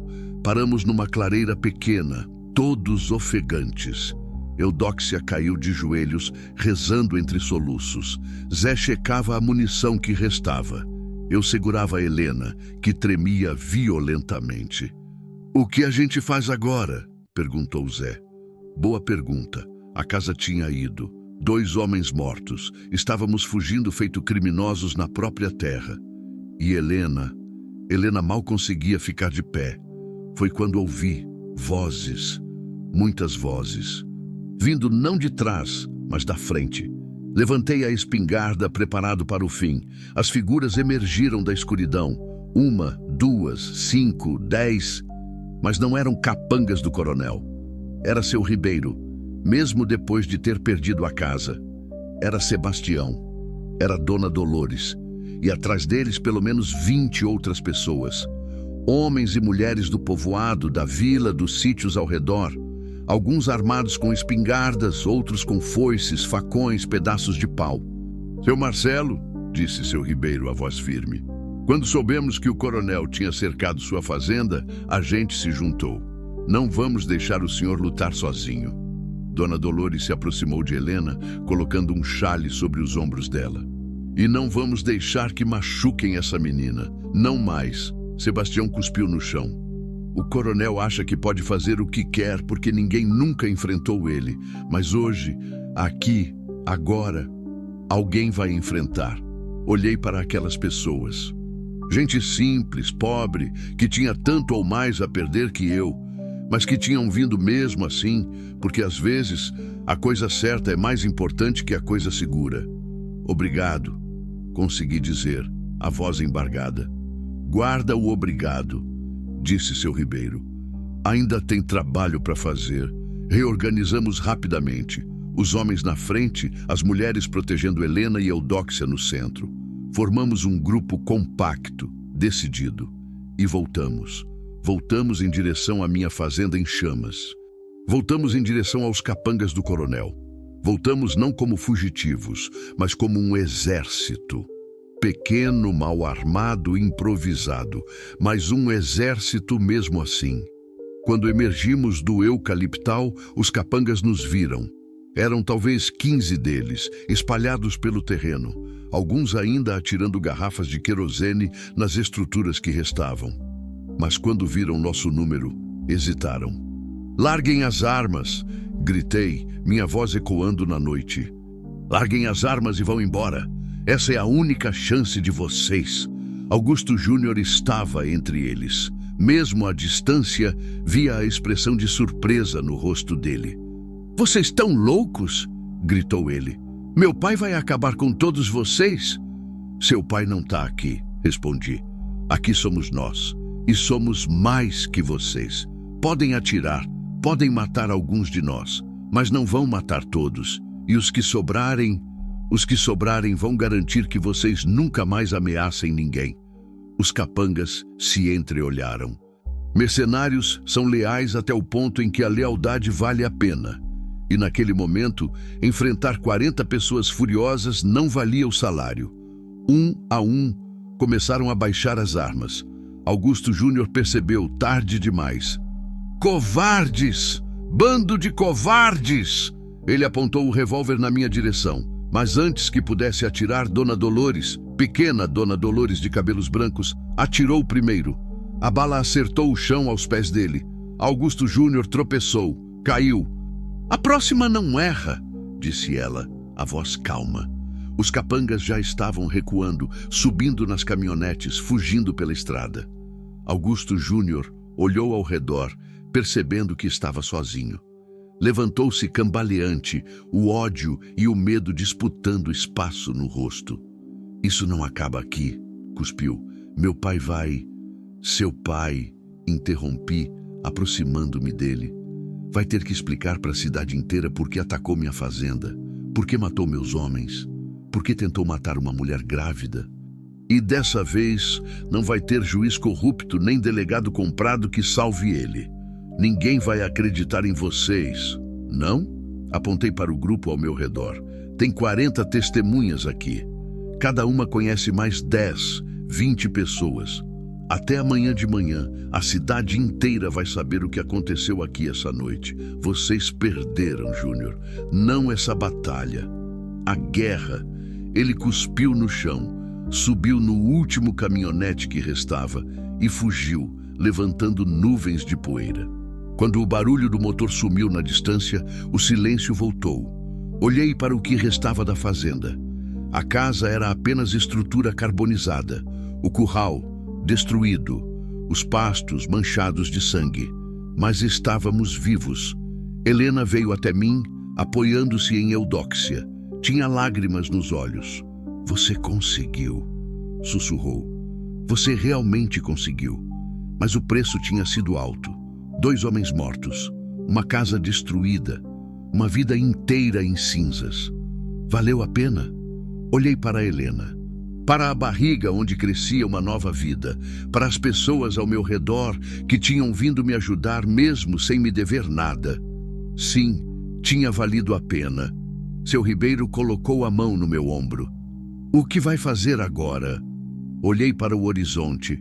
O sol começava a nascer, pintando o céu de vermelho e dourado. Um novo dia, um recomeço. "Vamos reconstruir", disse. Juntos. Os dias que se seguiram àquela noite foram de transformação. A notícia do ataque à fazenda espalhou-se pela região como fogo em pasto seco. 40 testemunhas contaram e recontaram a história. Como o coronel Medeiros tinha mandado seus capangas incendiar minha propriedade. Como 2 homens bons, Toninho e João, tinham morrido defendendo uma mulher grávida.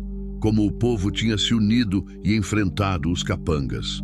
O padre da cidade, Padre Bernardo, um homem que sempre tinha se mantido neutro nas disputas locais, dessa vez não se calou. No domingo seguinte, sua missa foi sobre coragem, justiça e defender os indefesos. A igreja estava lotada. E quando ele pediu que quem tinha sido prejudicado pelo coronel Medeiros levantasse a mão, metade dos presentes levantou. O doutor Armindo escreveu uma carta aberta ao jornal da cidade vizinha, detalhando os ferimentos de Helena e como ela tinha sido encontrada. A carta foi republicada em jornais maiores, chegando até a capital. E o delegado, que sempre tinha sido o braço direito do coronel, viu-se numa posição delicada. Com tanta gente falando, com jornalistas vindo de fora fazer perguntas, ele não podia mais simplesmente ignorar. Uma semana após o ataque, uma investigação oficial foi aberta. Enquanto isso, morávamos provisoriamente na casa de Dona Dolores. Era pequena, apenas 3 cômodos, mas ela insistiu que tinha espaço. Helena e Eudóxia dividiam um quarto. Eu e Zé Antônio dormíamos na sala, em redes improvisadas. Helena se recuperava aos poucos. Os ferimentos físicos cicatrizavam, mas as marcas emocionais eram mais profundas. Ela acordava no meio da noite com pesadelos, gritando. Eu ia até ela, segurava sua mão, murmurava que estava segura até ela voltar a dormir. Dona Dolores cuidava dela com carinho de avó, preparando chás, caldos, fazendo companhia nas tardes longas. Essa menina tem força, disse Dona Dolores numa tarde, enquanto Helena dormia. Vi muita gente quebrar por menos, mas ela tem alguma coisa dentro que não quebra. Vai ser boa mãe? Eu espero que sim. E o senhor? Vai ser o quê para ela? A pergunta me pegou desprevenido. Não sei. Amigo, eu acho. Dona Dolores sorriu. Aquele sorriso de quem vê mais do que as palavras dizem. Amigo. Claro. 2 semanas depois do ataque, recebi uma visita inesperada. Era Berenice. Ela chegou numa tarde de domingo, dirigindo a caminhonete, usando óculos escuros apesar do dia nublado. Parou em frente à casa de Dona Dolores e ficou sentada no carro por um longo tempo antes de descer. Eu estava na varanda, consertando uma cerca de madeira que Dona Dolores precisava trocar. Vi quando ela desceu, a postura ereta, os ombros para trás. Sempre composta, sempre no controle, mas quando chegou mais perto, tirou os óculos e vi que tinha chorado. Marcelo, Berenice, ficamos nos olhando em silêncio constrangedor. Vim buscar minhas coisas, disse ela finalmente. As que sobraram, pelo menos. Não sobrou muita coisa, o fogo levou quase tudo. Eu sei. Vi as fotos no jornal. A fazenda, a casa. A voz dela falhou. Sinto muito, disse ela, e pela primeira vez em anos, parecia genuína. Sei que você amava aquele lugar. Amava, mas era só um lugar. Pessoas importam mais. Ela assentiu devagar. Vim te trazer uns papéis também, do advogado, sobre o divórcio. A palavra pairou no ar entre nós. Eu assino, disse, sem contestar nada. Você pode ficar com o que sobrou, com a terra, com tudo. Berenice balançou a cabeça. Não quero nada. A terra é sua, Marcelo. Sempre foi. Eu só quero seguir em frente, recomeçar em outro lugar, longe daqui. Vai para onde? Minha prima tem um apartamento vazio na capital. Vou ficar lá por um tempo, procurar emprego, tentar ser outra pessoa. Ela limpou as lágrimas que teimavam em cair. Eu era horrível com você. Eu sei disso. Depois que perdemos o Rafael, eu não sabia como lidar. Com a dor, com a raiva, então coloquei tudo em você. Te culpei, te afastei. Comecei a maltratar todo mundo, como se diminuir os outros me fizesse sentir menos vazia. Berenice, não, deixa eu terminar. Preciso dizer isso. Quando soube do que você fez, salvando aquela moça, enfrentando o coronel, fiquei com raiva. Pensei que você estava sendo idiota, jogando tudo fora. Mas depois eu percebi uma coisa. Ela me olhou, os olhos vermelhos, mas honestos. Você encontrou alguma coisa para viver. Alguma coisa que importava mais que segurança, mais que dinheiro, mais que qualquer coisa. E eu nunca tive isso. Nem antes de perder o Rafael. Eu vivia para aparências, para impressionar gente que nem gostava de mim. Minha vida inteira era vazia e eu nem tinha percebido. Sentou-se nos degraus da varanda, cansada. Ver você disposto a perder tudo por uma estranha me fez perceber o quanto eu tinha perdido de mim mesma. O quanto eu tinha me tornado uma pessoa pequena, mesquinha, cruel, e eu tenho vergonha, Marcelo, muita vergonha. Me sentei ao lado dela. A gente se perdeu, Berenice, os dois. Depois do Rafael, a gente simplesmente se perdeu. Mas você se achou de novo, eu ainda tô perdida. Você vai se achar também. Só precisa de tempo e de distância daqui, de mim, de tudo que lembra o que a gente foi. Ela assentiu, limpando o rosto com as costas da mão. Ela é especial, a Helena. É uma mulher corajosa que passou por coisas horríveis e ainda assim não desistiu. Sim, ela é especial. Você ama ela? A pergunta me surpreendeu. Parei para pensar de verdade. Não sei, é muito cedo, mas sinto alguma coisa que não sentia há muito tempo. Não sei se é amor ou só conexão, compreensão mútua. Cuida dela, disse Berenice, levantando-se. E cuida de você também. Você merece ser feliz, Marcelo, mesmo que não tenha sido comigo. Ela foi até a caminhonete, mas parou antes de entrar. Uma última coisa, o Coronel Medeiros. Ouvi dizer que a investigação está avançando, que encontraram provas do trabalho escravo, dos assassinatos, que ele vai ser preso. É o que dizem. Fico feliz. Tomara que apodreça na cadeia. Pela primeira vez, concordamos completamente em alguma coisa. Berenice entrou na caminhonete, ligou o motor. Pela janela, acenou uma última vez e foi embora. Assisti até a caminhonete desaparecer na estrada. Não senti tristeza nem alívio, apenas aceitação. O fim de um capítulo, o começo de outro. 3 semanas após o ataque, o coronel Augusto Medeiros foi preso. Foi um espetáculo. Vieram policiais da capital, promotores, até um juiz federal. Cercaram a fazenda dele ao amanhecer. Encontraram dezenas de trabalhadores em situação análoga à escravidão. Documentos falsos, armas ilegais, provas de suborno, ameaças, assassinatos.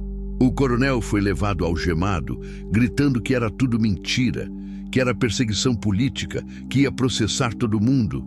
Mas dessa vez, ninguém estava ouvindo.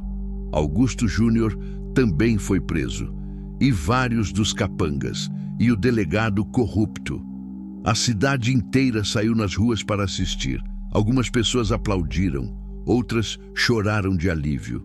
Muitas apenas ficaram em silêncio, processando o fato de que o homem que tinha controlado suas vidas por décadas finalmente tinha caído. Eu assisti de longe, Helena ao meu lado. Ela segurava minha mão com força. Acabou, sussurrou ela. Realmente acabou. Acabou, confirmei.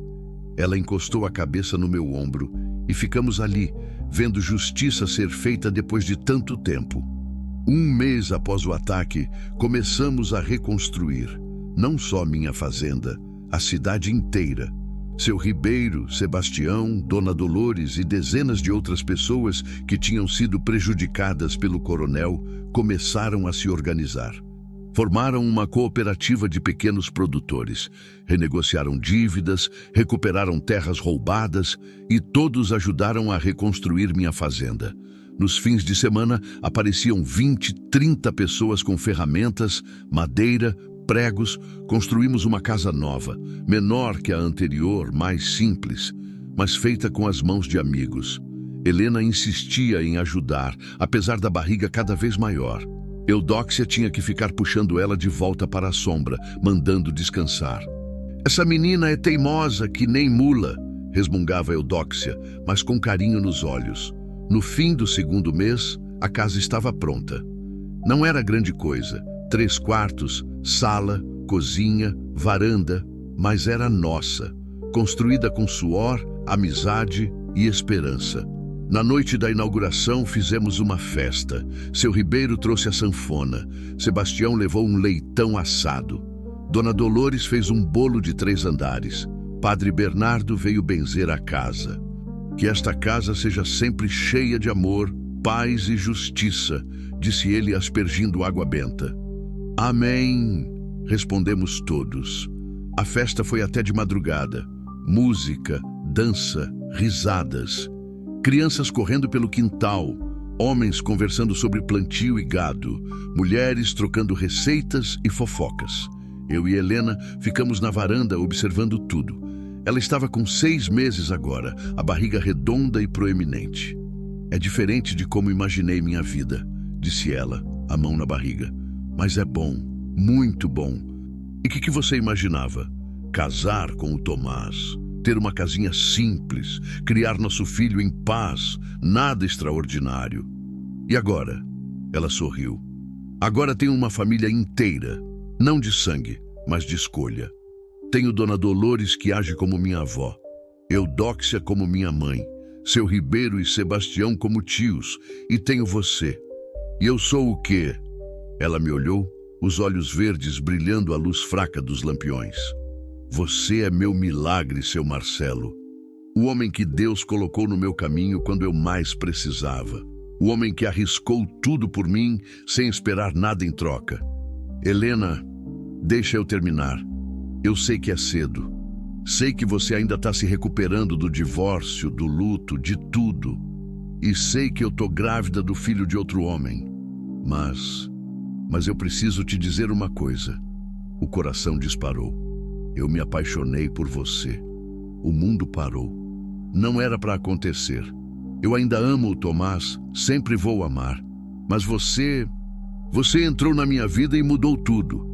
Me fez acreditar em bondade de novo, em coragem, em amor verdadeiro, aquele que não pede nada, só dá. Ela segurou minha mão. Não espero que você sinta o mesmo. Não espero nada. Só precisava te contar. Porque depois de tudo que você fez por mim, merece a verdade. Fiquei em silêncio, processando. Todas as emoções turbilhonavam dentro de mim. Medo, alegria, confusão, esperança. Será que eu amava ela? Ou era só gratidão mútua, duas almas quebradas se apoiando? Olhei para Helena, para o rosto dela, ainda marcado por cicatrizes que estavam sumindo aos poucos, para os olhos verdes que tinham visto tanta dor, mas ainda conseguiam sorrir, para a barriga onde crescia uma vida nova, inocente. E percebi, eu também, disse, a voz rouca, eu também me apaixonei por você. As lágrimas escorreram pelo rosto dela. Sério? Sério. Não sei quando aconteceu exatamente. Talvez naquela primeira noite, quando segurei sua mão e prometi proteger você. Talvez depois, nas conversas, nos silêncios compartilhados. Mas aconteceu, e é real.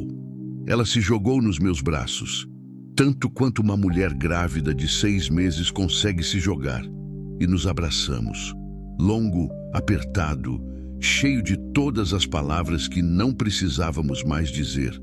Quando nos separamos, ela estava sorrindo através das lágrimas.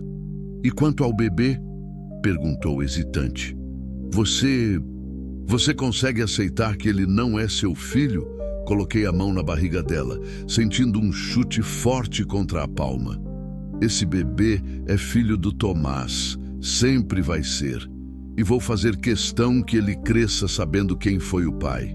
Que saiba que foi amado, desejado, que o pai dele era homem bom. Mas, continuei, se você me deixar, eu posso ser outra coisa. Posso ser o padrasto que ama ele como se fosse meu. Que ensina ele a andar de cavalo, que conta histórias antes de dormir, que tá lá quando ele precisar. Não vou substituir o Tomás, mas posso dar amor do meu próprio jeito. Helena chorava abertamente agora. Como você é tão perfeito. Não sou perfeito. Sou quebrado, cheio de defeitos, com um passado complicado. Mas com você eu me sinto consertado. Ou pelo menos no caminho de consertar. Ela me beijou. Foi um beijo suave, hesitante no começo, depois mais firme. Um beijo que selava uma promessa. Um beijo que dizia, nós vamos ficar bem. Quando nos separamos, a festa ainda continuava atrás de nós. Mas para nós dois, o mundo era só aquele momento, aquela varanda, aquele abraço. Casa comigo, disse, surpreso com minhas próprias palavras. O quê? Casa comigo. Não agora, não com pressa, mas depois que o bebê nascer, depois que as coisas se acalmarem. Casa comigo. Vamos ser uma família de verdade. Helena sorriu, aquele sorriso que iluminava o rosto inteiro. Sim, 1000 vezes sim. E ali, sob o céu estrelado de pedra clara, 2 corações quebrados começaram a se recompor. Juntos.